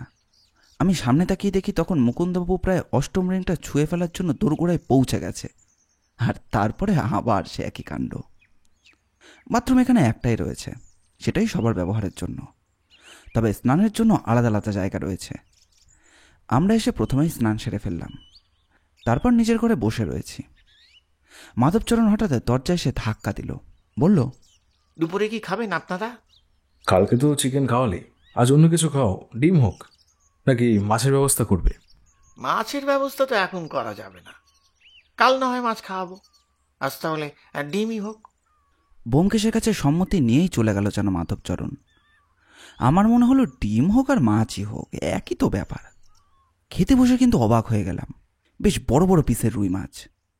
বড় বড় পিস বলছি কারণ আপাতত সাধারণভাবে যত বড় পিস থালায় দেওয়া যায় এই পিসগুলো যেন তার থেকেও বড়, অথচ রান্না আগের মতোই অপূর্ব। একটা নয়, প্রায় দুটো করেই মাছ খেলাম। কিন্তু খেতে খেতে দেখি ব্যোমকেশের কপালে আবার সেই চিন্তার ভাঁজ। ব্যোমকেশ ঘুরতে এসে এত ছোট ছোট ব্যাপার নিয়ে যে কেন চিন্তা করছে এটাই আমি বুঝতে পারছিলাম না। খাওয়া দাওয়া শেষ করে আমি নিজের ঘরের দিকে যাচ্ছিলাম। ব্যোমকেশ বলল, তুমি ঘরে গিয়ে শোবো অজিত, আমি একটু আসছি। ব্যোমকেশ বারান্দা দিয়ে নিচের দিকে নামলো। বুঝলাম বাড়ির পেছনের দিকে যাচ্ছে। আমি সময় নষ্ট না করে চলে গেলাম নিজের ঘরে। আগের দিনের মতোই খাওয়াটা একটু বেশি হয়ে গেছে, এখন একটু ঘুমিয়ে নিতে হবে। ব্যোমকেশ কিন্তু অনেকক্ষণ পর ফিরে এলো। আমি তখন গভীর ঘুমে আচ্ছন্ন রয়েছি, চোখ খুলতে কষ্ট হচ্ছে। তবুও বললাম, ব্যোমকেশ, জঙ্গলের দিকে তো আলাদা করে যাওয়া হলো না, বিকেলে কি একবার ওই জঙ্গলের দিকে ঘুরতে যাবে? যাওয়া যেতেই পারে, তবে অমলেশবাবু কি আর সেটাতে রাজি হবেন? জঙ্গলের মধ্যে তো যেতে চাইছি, এর মধ্যে অমলেশবাবু আবার রাজি হওয়া না হওয়াতে কি যায় আসে? ব্যোমকেশ শুধু হাসলো, কোনো উত্তর করলো না। তবে দেখতে পাচ্ছিলাম যে ব্যোমকেশ নিজের ব্যাগটা বার করেছে আর সেখান থেকে সবুজ রঙের ডায়েরির মধ্যে কি একটা লিখতে শুরু করেছে। আমি মনে মনে হাসলাম। তারপর গভীর ঘুমে তলিয়ে গেলাম একটু পরেই। ব্যোমকেশ বাবু, কেমন লাগছে আপনার? খারাপ লাগছে না, তবে খেলার ব্যাপারটা একটু বেশি হয়ে গেল না? ওনাদের বয়স হিসাবে এই সমস্ত জিনিস ওনাদের দিয়ে করানোটা কি ঠিক হচ্ছে? দেখুন ব্যোমকেশ বাবু, এইসব কোনো কিছুতেই আমাদের জোরাজোরি নেই। আমি শুধু একটু সময় কাটাবার জন্য ব্যবস্থাটা করে দিয়েছি। এবার ওরা নিজেরাই তো এসব করছে ভালোবেসে, আপনি তো দেখলেন। তাতেই তো আশ্চর্যটা হলাম। আজকে রাতে আরও একটা ভালো খেলার ব্যবস্থা হয়েছে। আজকে রাতে আমরা সবাই লণ্ঠন হাতে নিয়ে জঙ্গলের কাছে যাব এবং তারপর যেখানে আমাদের খেলার সরঞ্জাম রয়েছে সেই স্থান পর্যন্ত এক এক করে সবাইকে যেতে হবে। বিকেলেই সেখানে আমি 5টা ছোট ছোট সাদা রঙের বল রেখে এসেছি। একটা করে বল সবাইকে নিয়ে আসতে হবে। রাতের বেলা জঙ্গলের মধ্যে যাওয়ার অভিজ্ঞতা এবং একা থাকা নিয়ে খেলা হবে, কি বলেন? আচ্ছা অমলেশবাবু, আপনি বলেছিলেন এই জায়গাটা আপনার নয়, আপনার পরিচিত কোনো এক ডাক্তার এই জায়গাটা কিনেছে। তা তিনি এখানে কখন আসেন? অমলেশবাবুর মুখে মুহূর্তের জন্য কেমন একটা কাঠিন্য ভাব ফুটে উঠল। পরক্ষণেই মুখে সেই হাসিটা ফিরিয়ে এনে বললেন, তিনি এখানে থাকেন না, বাইরে থাকেন। কালে ভদ্রে বছরে একবার হয়তো আসেন, বাকি সময়টা আমরা উপরেই থাকি সব কিছু। জঙ্গলের মধ্যে রাতের বেলা দেখে আপনি যদি রাজি না থাকেন তাতে আপত্তি নেই, কারোর ওপর কোনো জোরাজুরি নেই। আপনারা চাইলে ঘরেও থাকতে পারেন, আবার চাইলে বাইরে এসে আমাদের সঙ্গে যোগও দিতে পারেন। আমার মনে হলো ব্যোমকেশ শুধু শুধুই খেলার মজাটাকে নষ্ট করতে চাইছে। আরে এত সুন্দর একটা মজার ব্যাপার, জঙ্গলের মধ্যে হ্যারিকেন হাতে সবাই একা একা যাবে সেই জায়গাটা পর্যন্ত, সেখান থেকে সাদা রঙের একটা বল নিয়ে আসবে, বেশ ভালোই তো হবে। অমলেশবাবু ব্যোমকেশের সাথে কথা বলে চলে গেলেন। আমি বললাম, ব্যোমকেশ, তোমার সমস্যাটা কি হচ্ছে বলো তো? সবাই একভাবে চুপ করে ঘরে বসে থাকার চেয়ে এমন একটা মজার খেলা নিয়ে সবাই যদি মেতে থাকে তাহলে আপত্তি কিসের? তুমি খেলবে না যখন তখন খেলো না। অজিত, আজকে দুপুরে কমলবাবুর সঙ্গে আমার কথা হয়েছে। ভদ্রলোক একজন উকিল, আর এই ভদ্রলোক সবচেয়ে শেষে এই ময়নাগড় ডাক বাংলোতে এসেছে। তার সঙ্গে কথা বলে আমি একটা ব্যাপার জানতে পেরেছি। কি ব্যাপার? এখানে আসার আগে কমলবাবু মোটেই জায়গাটা সম্পর্কে খুব একটা উৎসাহী ছিল না। এমনকি অমরেশবাবুর সঙ্গে তিনি প্রথমে আসতেও রাজি হয়নি। অমরেশবাবু জোরাজোরি করে তাকে এখানে নিয়ে এসেছে। তবে এখানে এসে 2 দিন থাকার পর থেকে তার জায়গাটা এমন ভালো লাগতে শুরু করেছে যে তিনি এখান থেকে আর ফিরতেই চান না। আসলে কমলবাবু 3 দিনের ছুটিতে এই চক্রধরপুর ঘুরতে এসেছিলেন, কিন্তু এখন সেই ছুটিটা বেড়ে হয়ে গিয়েছে প্রায় 5 দিন মতো। অথচ তার এখান থেকে চলে যাওয়ার কিন্তু কোনো ইচ্ছেই নাকি হচ্ছে না। কেন? জানি না, তবে কোমলবাবু এই অবিনাশবাবুর ব্যাপারে একটা অদ্ভুত কথা বলেছে। অবিনাশবাবু নাকি মাঝে মাঝে রাতের বেলা ঘরে বসে কাউকে উদ্দেশ্য করে অনেক কিছু বলে, কিন্তু অবিনাশবাবুর ঘরে তিনি ছাড়া তো আর কেউ থাকেন না। আর অতি সাধারণভাবেই আমরা সবই জানি যে এখানে প্রত্যেকের ঘরে সে ছাড়া অন্য কোনো দ্বিতীয় ব্যক্তি নেই। অথচ কোমলবাবু হলফ করে বলতে পারেন যে তিনি অবিনাশবাবুকে নিজের ঘরে বসেই কারোর সঙ্গে অনেকক্ষণ ধরে কোনো একটা ব্যাপারে কথা বলতে শুনেছে। আর ব্যাপারটা অনেকটা ওই লেকচারের মতো। 1 মিনিট।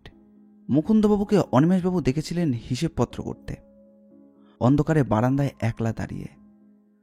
আর একটা ব্যাপার ভেবে দেখো, মুকুন্দবাবু ব্যবসায়ী, অর্থাৎ হিসেবপত্র নিয়েই তার কাজ, আর অবিনাশবাবু হলেন শিক্ষক, তার কাজ হলো লেকচার দেওয়া। তাহলে এরা দুজন রাতের বেলা অন্ধকার ঘরে কিংবা অন্ধকারে বসে এমন কিছু একটা করছিলেন যেটা তাদের স্বাভাবিক কাজ, কিন্তু পরিস্থিতির বিচারে তা অস্বাভাবিক। কিন্তু সবচেয়ে বড় ব্যাপার হলো অন্ধকারে কেন? আর তাছাড়া এমন কাজ কোনো মানসিক রোগী ছাড়া তো আর অন্য কেউ করতে পারে না। যদিও মুকুন্দবাবুর ব্যাপারটা না হয়, মনে করলাম যে তিনি মনে মনে কোনো একটা হিসেব করছিলেন, সেটাই অবিনাশবাবু হয়তো ভুল শুনেছেন। কিন্তু অবিনাশবাবু যেমনভাবে লেকচারটা দিচ্ছিলেন, তাহলে কি তিনি লেকচার প্র্যাকটিস করছিলেন নাকি? আচ্ছা, বুঝলাম, কিন্তু কমলবাবু যার সঙ্গে তুমি কথা বলেছিলে? প্রথম কথা হলো, কোমলবাবু নতুন এখানে, মাত্র 2 দিন হলো এসেছেন। আর তাছাড়া কোমলবাবুর সঙ্গে কথা বলে একটা ব্যাপার বুঝতে পেরেছি, তিনি হয়তো কথা বলছেন নানান বিষয় নিয়ে, তার মধ্যেই হঠাৎ করে যেন একটা দোটানা চলতে থাকে তার মনে। ঠিক যেমন কথা বলতে বলতে ব্যোমকেশ আমার দিকে অদ্ভুতভাবে তাকালো। হঠাৎ করে কিছু মনে পড়ে গেছে এমনভাবে দৌড়ে গেল নিজের ব্যাগের দিকে। ব্যাগ থেকে তার সেই সবুজ ডায়েরিটা বার করে কি যেন খসখস করে লিখল। আমি তার দিকে এগিয়ে যেতেই ব্যোমকেশ ঝটপট ডায়েরিটা বন্ধ করে রেখে দিল। সে বলল, রাতের বেলা বাইরে যাওয়া উচিত। হ্যারিকেন হাতে সাদা বল খোঁজার খেলাটা খেলতেই হবে মনে হচ্ছে। বাবু, সবাই এসে গেছে। মাধবচরণের কথায় অমলেশবাবু আমাদের দিকে ঘুরে তাকালো। রাতের বেলা খাওয়া দাওয়ার পর আমি আর ব্যোমকেশ আগেই এসে দাঁড়িয়েছিলাম তার পেছনে। অবিনাশবাবু, মুকুন্দবাবু এবং কমলবাবুকেও দেখতে পেলাম। অমলেশবাবুর মুখে আবার সে আগের হাসিটা দেখা গেল।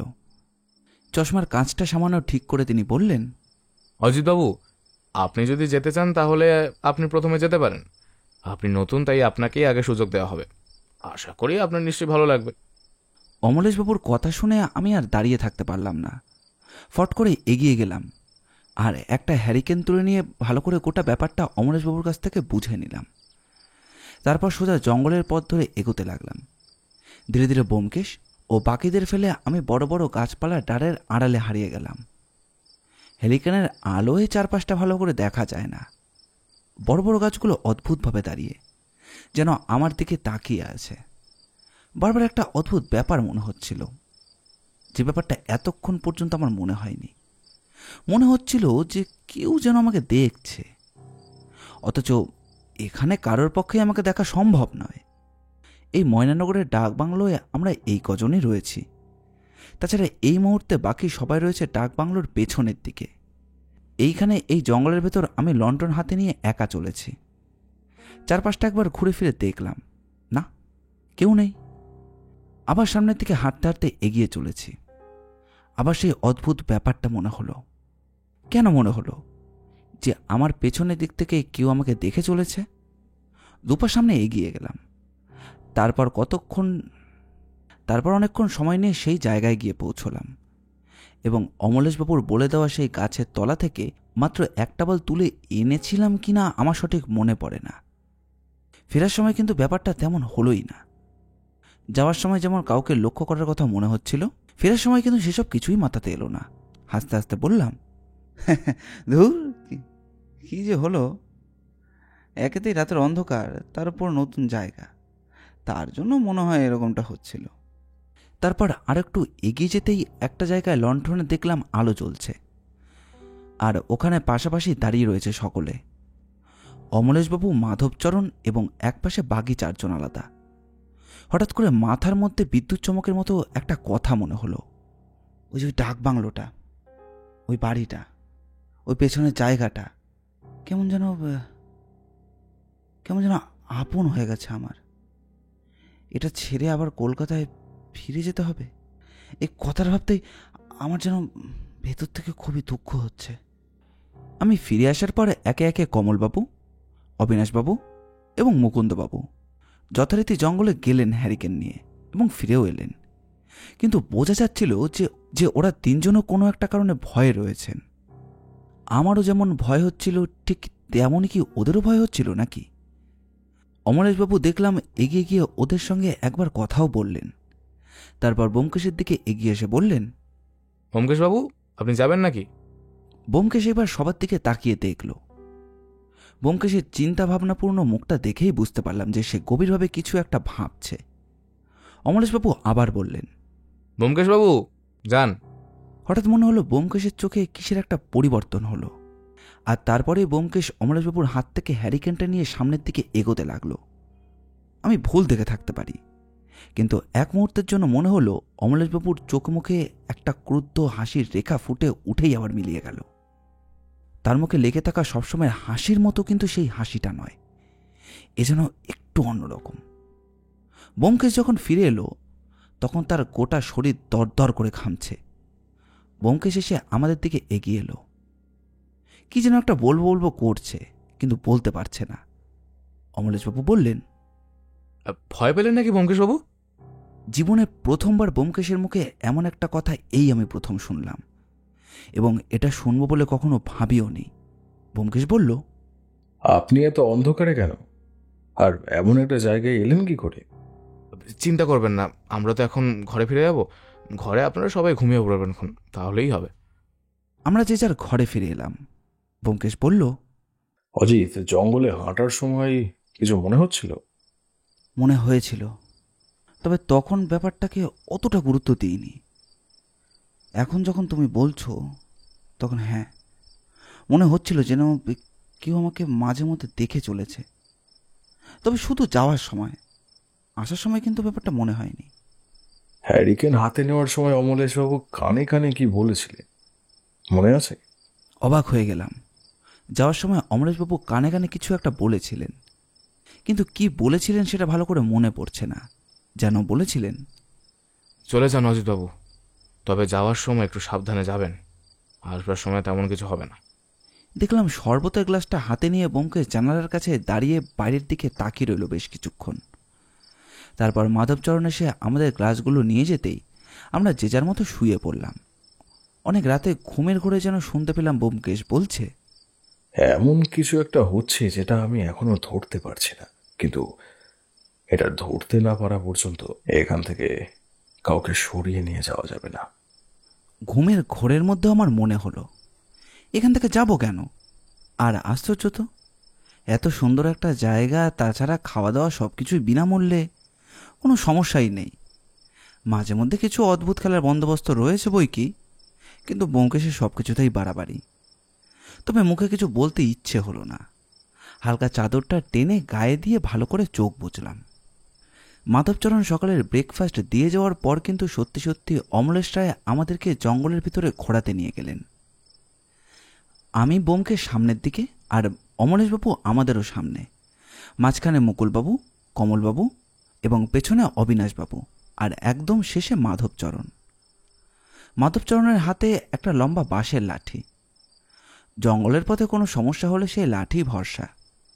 অমলেশবাবু চলতে চলতে বললেন, এই জঙ্গল অনেক পুরনো, জঙ্গলের ভিতরে অনেকটাই ভিতর পর্যন্ত যাওয়া যায়, কিন্তু এর বেশি ভিতরে আছে বন্য জন্তু।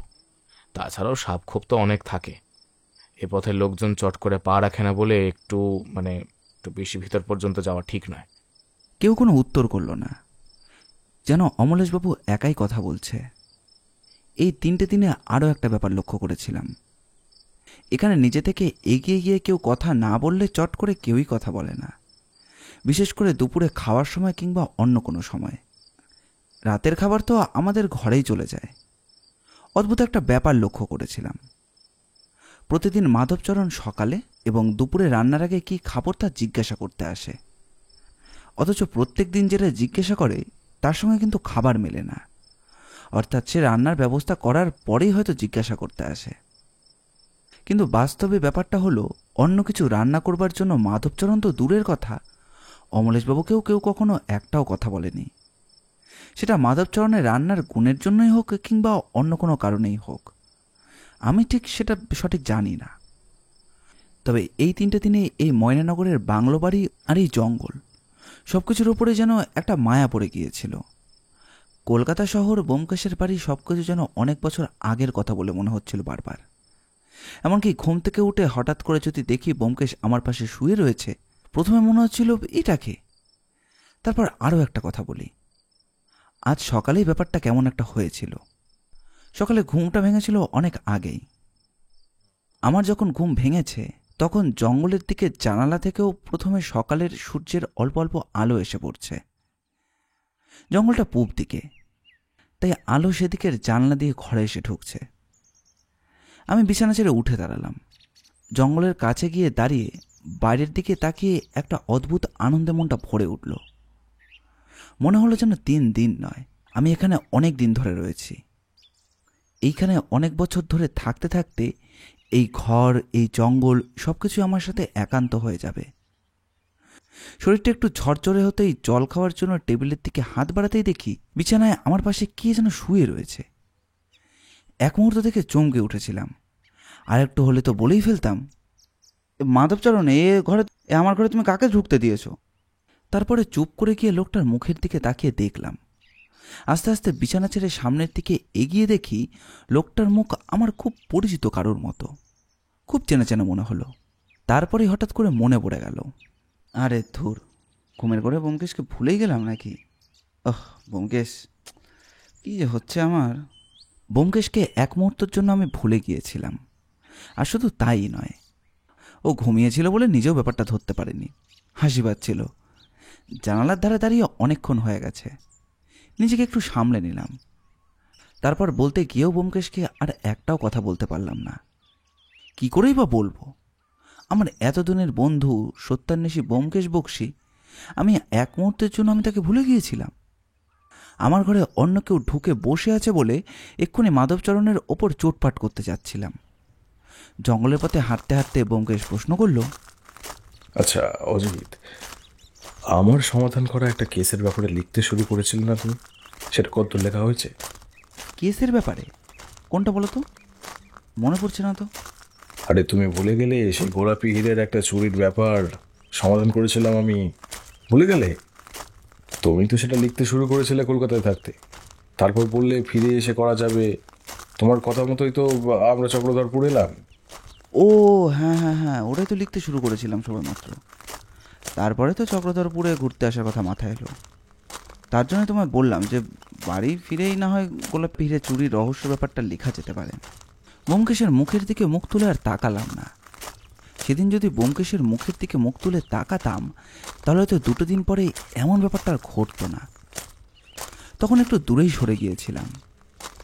কি একটা ছুতো দিয়ে আকাশের দিকে তাকিয়ে কি একটা দেখতে দেখতে ব্যোমকেশের দিক থেকে বেশ খানিকটা সরে এসেছিলাম। বুঝতেও পারিনি যে ব্যোমকেশ কখন যেন থমকে দাঁড়িয়েছিল পথের মাঝখানে। জঙ্গলের ভেতরে অনেকটা দূর পর্যন্ত অমরেশবাবু আমাদের দিকে এগিয়ে গিয়েছিলেন। তারপর আবার ফেরার পথ ধরে এসে স্নান খাওয়া দাওয়া করে আবার ঘুম। 4টে দিন এইভাবেই কেটে গেল। সকালে উঠে খাওয়া দাওয়া করে জঙ্গলের ভেতরে যাওয়া, হয় কোনো না কোনো একটা খেলা করা, তারপর ঘুম। বিকেলের দিকে নিজের মতন করে জঙ্গল থেকে সময় কাটানো, আর রাতের খাওয়া দাওয়ার পরে নিশ্চিন্তে ঘুম। রাতের ঘুমটা এত গভীর হচ্ছিল কেন সেটাই আমি বুঝতে পারছিলাম না। কলকাতার ভেতরে থাকতে গভীর আর সুন্দরভাবে কখনোই ঘুমোইনি। এক ঘুমে সকাল হতেই সবকিছু ঝরঝরে লাগতো। আর তাই নয়, আগের দিন কি হয়েছিল সে ব্যাপারেও সমস্ত কিছু যেন মন থেকে ঝরঝর করে বেরিয়ে যাচ্ছিল।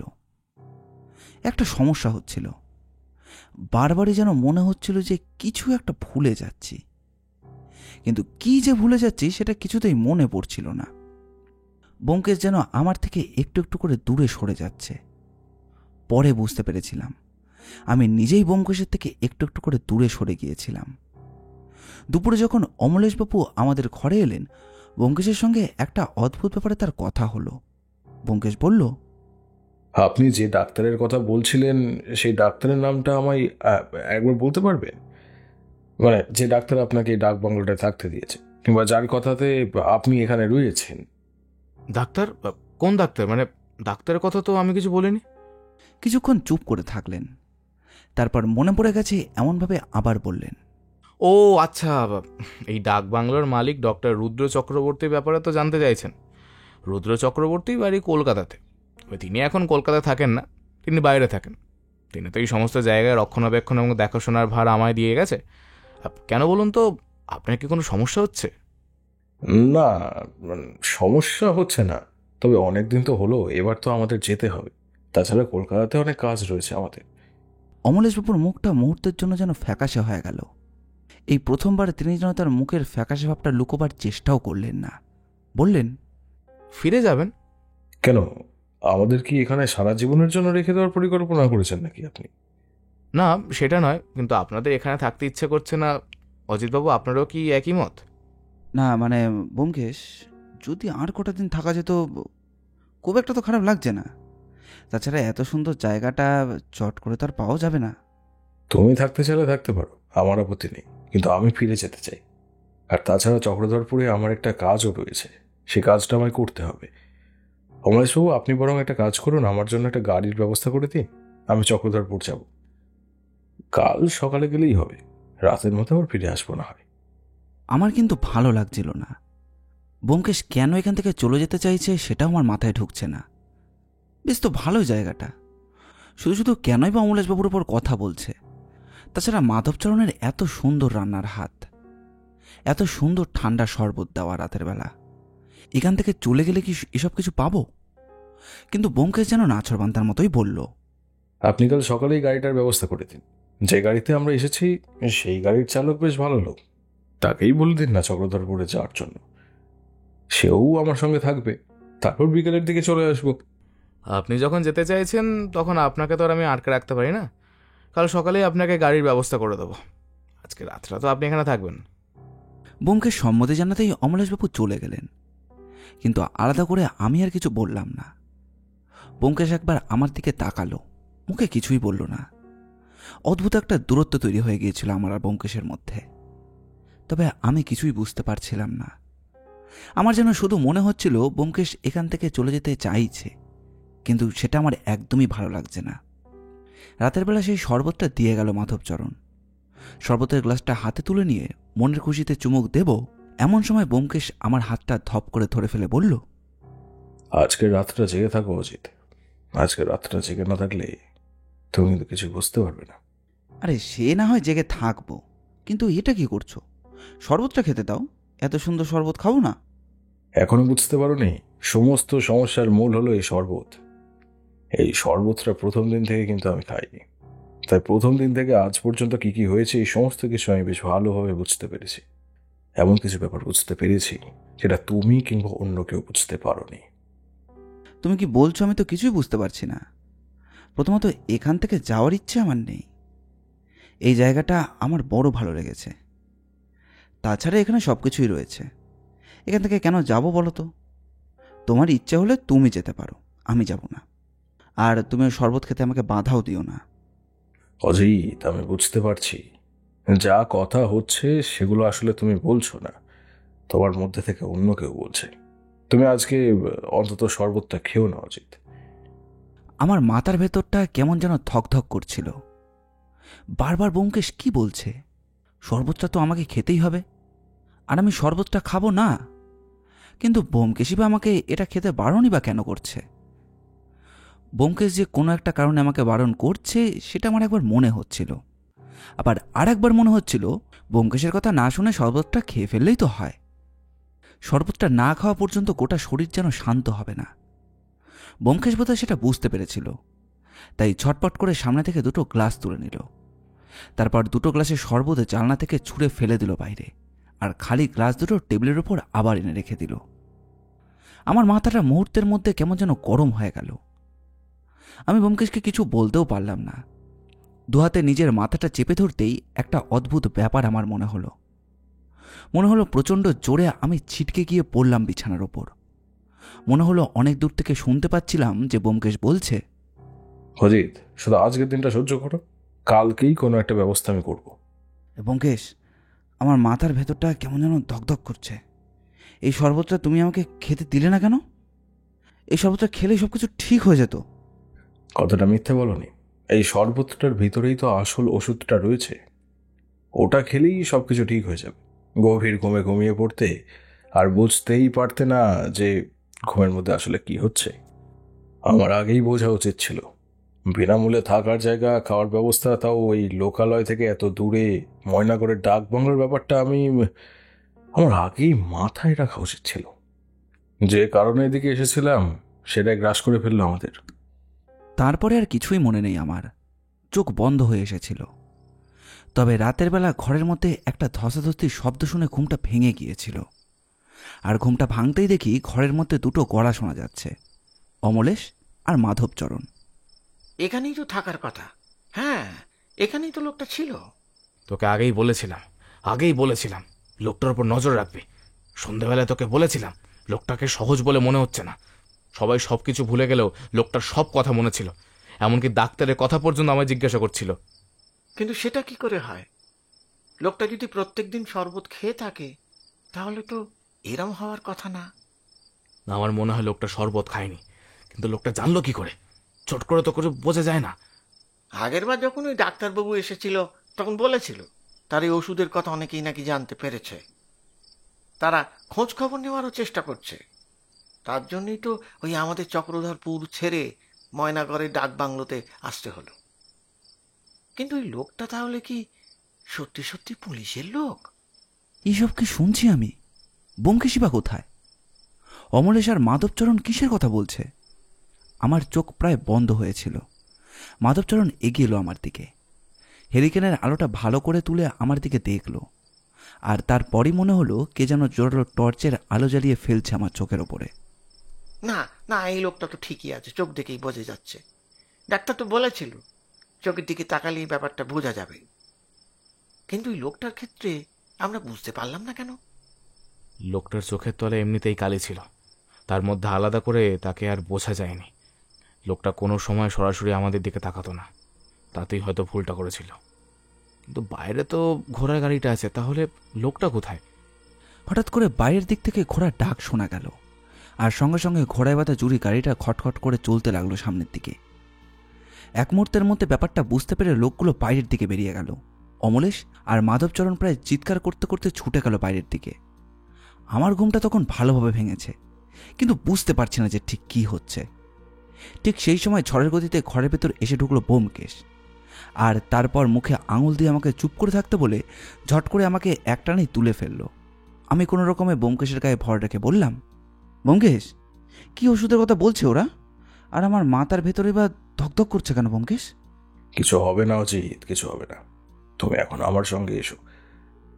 জঙ্গলের ভিতরের দিকে আমাদের অন্তত কিছুটা সময় থাকতে হবে, তারপর সূর্যের আলো ফুটলে আমরা এখান থেকে বেরোব। ব্যোমকেশের গায়ে ভর দিয়ে জঙ্গলের দিকে এগিয়ে গেলাম। বাকি রাতটা মাথার ভেতরে সেই ধকধক ব্যথাটা নিয়েই কাটাতে হলো। সূর্যের আলোয় এসে পড়াতেই একটু ভালো লাগলো। ব্যোমকেশের আমি তখন জঙ্গলের পথ ধরে হাঁটতে হাঁটতে একটা দিক ধরে মাটির রাস্তায় এসে পড়লাম। তারপর কখন যে সেখান থেকে হাঁটতে হাঁটতে হৈমন্তী পাহাড়ের কাছে এসে পৌঁছেছিলাম সেটা আমার আর মনেই নেই। সেখানে বেশ লোকজন রয়েছে, বুঝতে পারছিলাম যে আমরা সম্পূর্ণ উল্টো দিকে রয়েছি এখন। এখানে একটা লোকের সঙ্গে ব্যোমকেশ কিছুক্ষণ কথাবার্তা বলল, তারপর একটা ঘোড়ার গাড়ির ব্যবস্থা করে সেখান থেকে আমরা সোজা চলে গেলাম চক্রধরপুরে। লোকটি আমাদের সঙ্গেই ছিল। চলতে চলতে লোকটি বলল, এমন একটা ব্যাপার যেখানে হতে পারে সেটা তো আমি ভাবতেই পারছি না। কিন্তু আপনি কে? এত কিছু বুঝলেনই বা কি করে? আমি কে সেটা বলার মতন সময় এখনো আসেনি, সেটা আমি আপনাকে পরে বলব। আপনি এখন একটু দয়া করে আমাদের নিয়ে চলুন ওই হোটেলটির কাছে। আমার শরীর কেমন যেন ক্লান্ত লাগছিল, মাথার ভিতরে ধকধক ভাবটা কমে এলো। জ্বর হলে যেমন একটা ভাব হয় ঠিক তেমনই হচ্ছিল। একসময় আমরা এসে পড়লাম সেই পুরনো হোটেলে। আগেও হোটেলের নামটা দেখেছিলাম, এবার আরও ভালো করে দেখলাম, হোটেল সি সাফারি। অবাক হয়ে গেলাম, এই নামটা আমি তো আগেও দেখেছি, কিন্তু কোথায় দেখেছি মনে পড়ছে না। এমনকি এই হোটেলে আমি আগেও এসেছিলাম, কিন্তু তখনকার কথাবার্তাগুলো ভালো করে মনে পড়ছিল না। আবার সেই রিসেপশনিস্ট, আবার সেই রাম, কিন্তু ওদেরকে আমার এত অচেনা বলে মনে হচ্ছে কেন? যেন এই প্রথমবার দেখছি। এর আগেও দেখেছিলাম, কিন্তু মনে পড়ছে না। একটা ঘরে আমাকে শুইয়ে দিয়ে আমাকে রামের জিম্মায় রেখে ব্যোমকেশ সেই লোকটাকে নিয়ে বেরিয়ে পড়ল। আমার জ্ঞান পুরোপুরি ফিরতে লেগেছিল আরও 2 দিন। আর যখন ফিরে এসেছিল তখন আমি কলকাতার হাসপাতালে। আমি বিছানায় উঠে বসতে দেখতে পেলাম যে আমার পাশে ব্যোমকেশ। বৌঠান উদ্বিগ্ন চোখে ব্যোমকেশের পেছনের দিকে দাঁড়িয়ে। একজন ডাক্তার আমাকে দেখছিলেন। আমি উঠতেই ব্যোমকেশ বলল, উঠতে হবে না অজিত, তোমার শরীর এখনো ক্লান্ত। চট করে ওই ওষুধটার প্রভাব থেকে তুমি মুক্ত হতে পারবে না, আর একটু সময় লাগবে, অন্তত আরো সপ্তাহখানেক তো লাগবেই। গোটা একটা মাস সম্পূর্ণ রেস্ট নিতে হবে। ওষুধটার প্রভাব শরীরে এতই বেশি। তবে একটা ব্যাপার, অজিতবাবু কিন্তু কিছু কিছু ব্যাপার ভুলে যাবেন, আর সেটা মনে পড়তে একটু সময় লাগবে। আসলে ওষুধটা যদি আরও কয়েকদিন পড়তো তাহলে অজিতবাবু সমস্ত কিছুই হয়তো ভুলে যেতেন, আর সেখানেই হতো আসল সমস্যাটা। কিসের সমস্যা? এই ওষুধটা সম্পর্কে আমাদের খুব একটা অভিজ্ঞতা নেই। এই ওষুধটা ঠিক কিভাবে শরীরে গিয়েছিল সে কথা তো আপনি আমাদের জানিয়েছেন। ডাক্তার রুদ্র চক্রবর্তী কোথাও লুকিয়ে আছেন, তার খোঁজ খবর পুলিশ নিশ্চয়ই করছে। তিনি নিজে নিজেই এমন একটা ওষুধ আবিষ্কার করেছেন এবং সেটা এক্সপেরিমেন্ট করছিলেন আপনাদের ওপরে। কিন্তু এর অ্যান্টিবায়োটিক মানে ওষুধের প্রভাব কমানোর জন্য কোনো ওষুধ যদি সেটা থেকে থাকে, সেটা রয়েছেও তারই কাছে। আর সেটা যদি তার কাছে না থাকে তাহলে নতুন করে সেই ওষুধ তৈরি করতে গেলে আমাদের সব থেকে বড় ডাক্তার কিংবা বিজ্ঞানীদের সাহায্য নিতে হবে, আর এই কাজটি অনেক সময় সাপেক্ষ। তার মানে অজিতের মানসিক ও শারীরিকভাবে যে সামান্য ক্ষতিটা হয়েছে, সেই ক্ষতিটা এই মুহূর্তে নতুন করে ঠিক করা সম্ভব নয়। সে কথাও বলতে পারছি না, তবে কিছুদিন হয়তো রেস্ট নিলে ওষুধের প্রভাবটা ধীরে ধীরে কমে যাবে, কিংবা খাওয়া দাওয়া এবং যেমন রুটিন আমি আপনাদের করে দিয়েছি সেভাবে চলতে থাকলে সব কিছু ঠিকঠাক হয়ে যাবে। সবটাই নির্ভর করছে। বৌঠান কোনো কথা বলছিল না, চুপ করে বসেছিল, তার মুখটা থমথমে। ডাক্তার চলে যেতেই আমি বললাম, কি হয়েছে বলো তো? ব্যাপারটা তো আমি কিছুই বুঝতে পারছি না। এখন নয়, খানিকটা সময় তো লাগবেই। হাসপাতাল থেকে বাড়ি গিয়ে তারপরে সব বলবো। একবার ওদিকে তাকিয়ে দেখো তো, ওদের চিনতে পারছো নাকি? আমি তাকালাম, দেখলাম আমার পাশের বেডেই পাশাপাশি আরও 3টে বেড রয়েছে। সেখানে শুয়ে রয়েছে কমলবাবু, অবিনাশবাবু এবং মুকুন্দবাবু। 3জনে কেমন যেন গভীরভাবে ঘুমিয়ে রয়েছে। আমি অবাক হয়ে গেলাম। ব্যোমকেশ একটা রহস্যময় হাসি হেসে বলল, চক্রধরপুরের রহস্যটা ময়নাগড় গিয়ে সমাধান হবে এই কথা কিন্তু আমিও ভাবতে পারিনি অজিত।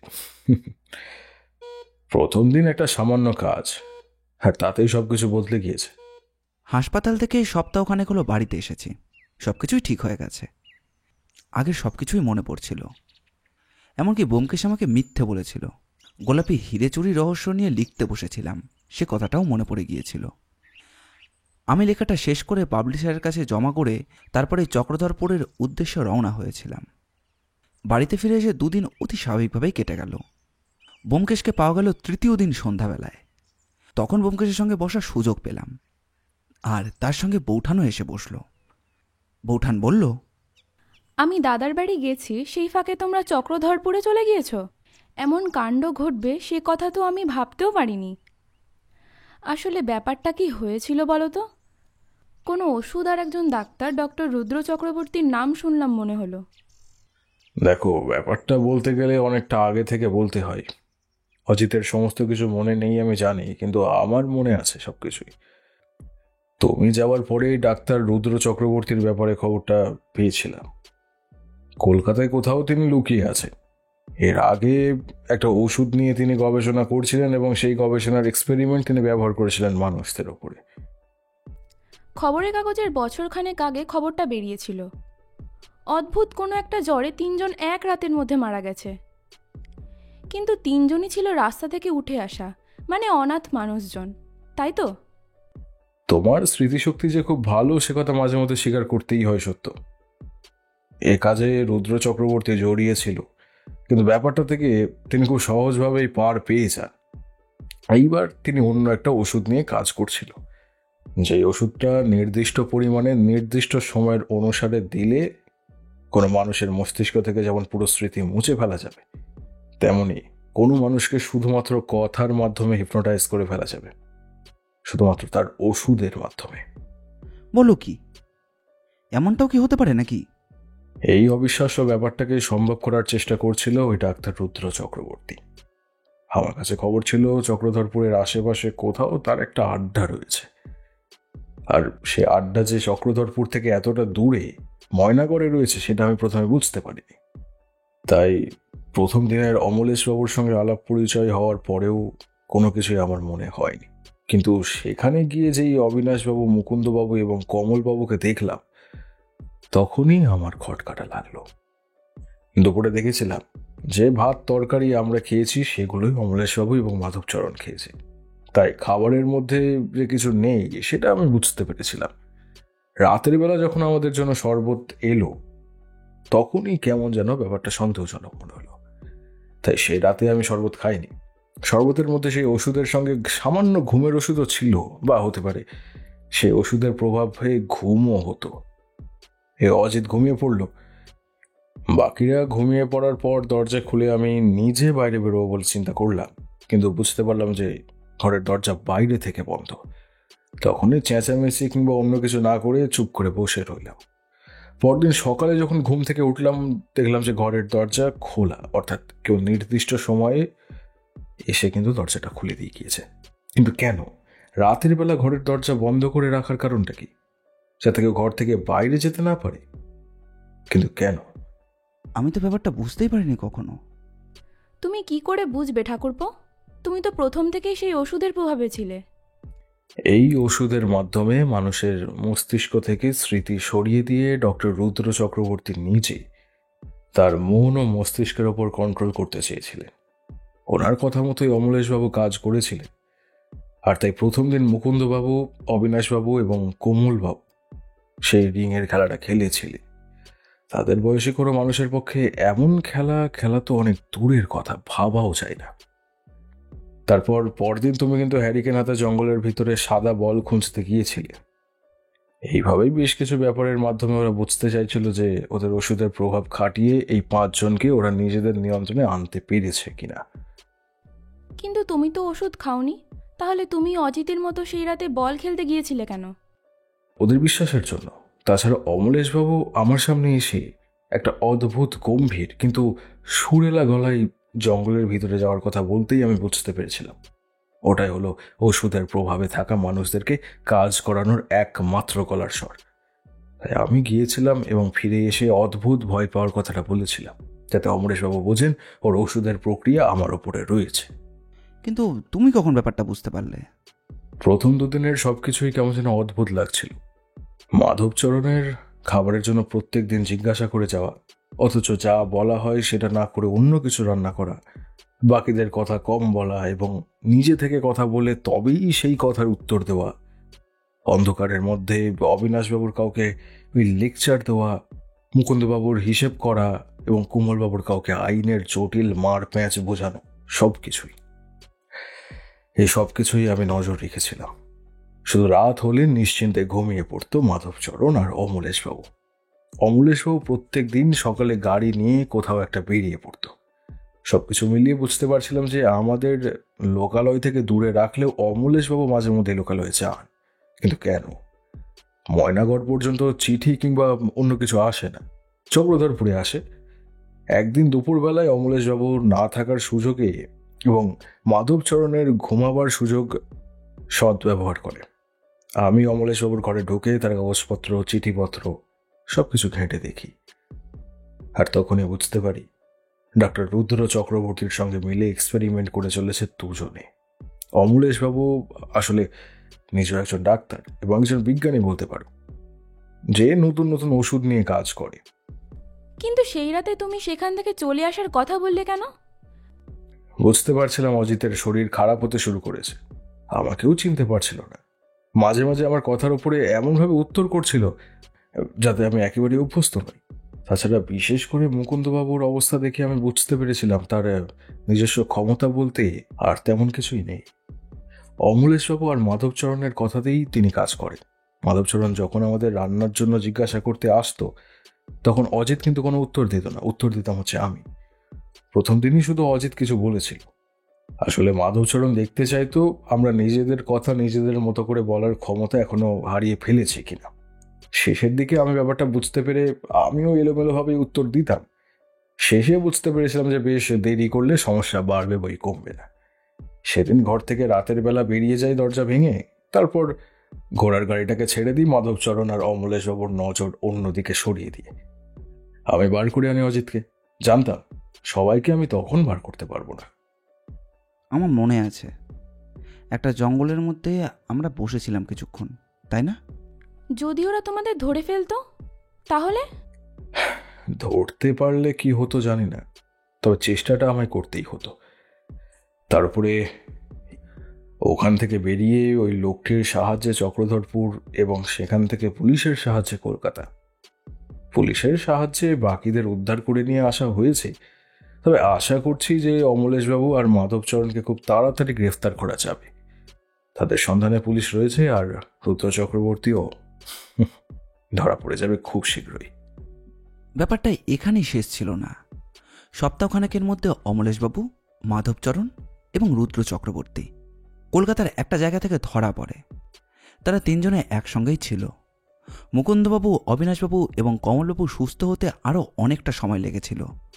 সুস্থ হওয়ার পর তারা আমাদের বাড়িতেও এসেছিলেন দেখা করতে। তবে আরও পরে একটা ব্যাপার জানতে পেরেছিলাম। চক্রধরপুরে ঘুরতে যাওয়াটা এমনি এমনি ছিল না। রুদ্র চক্রবর্তীর ওই ওষুধের এক্সপেরিমেন্টটা করবার জন্যই যাওয়া হয়েছিল। সমস্ত কথা জানতে পেরে মনে মনে হেসে আমি বলেছিলাম, সত্যান্বেষী ব্যোমকেশ বক্সী এমনি এমনি কোথাও ঘুরতে যাবে সেটা আমি নিজেও ভাবিনি। কিন্তু চক্রধরপুরের চক্রান্ত তুমি যে এমনভাবে ফাঁস করবে, এটা সত্যিই অবিশ্বাস্য। ব্যোমকেশ শুধু হেসেছিল, কোনো উত্তর করেনি। তবে আমাদের জীবনে এমন একটা অদ্ভুত কেস এই প্রথমবার হাতে পেয়েছিল ব্যোমকেশ বক্সী ওরফে সত্যান্বেষী ব্যোমকেশ বক্সী। আমাদের আজকের গল্পটি ভালো লাগলে অবশ্যই লাইক, আর কিরকম লাগলো সেটি কমেন্ট করে জানাবেন। আমরা আপনাদের মধ্যে থেকে একটি কমেন্ট পিন করে দেব। এই রকম গোয়েন্দা গল্প আর অ্যাডভেঞ্চার গল্প আমরা প্রায় নিয়ে আসি। আমাদের চ্যানেলটি ঘুরেও আসতে পারেন। আমাদের চ্যানেলটিকে সাবস্ক্রাইব করে আমাদের পাশে থাকবেন। আপনাদের ভালোবাসা একান্ত কাম্য। ধন্যবাদ।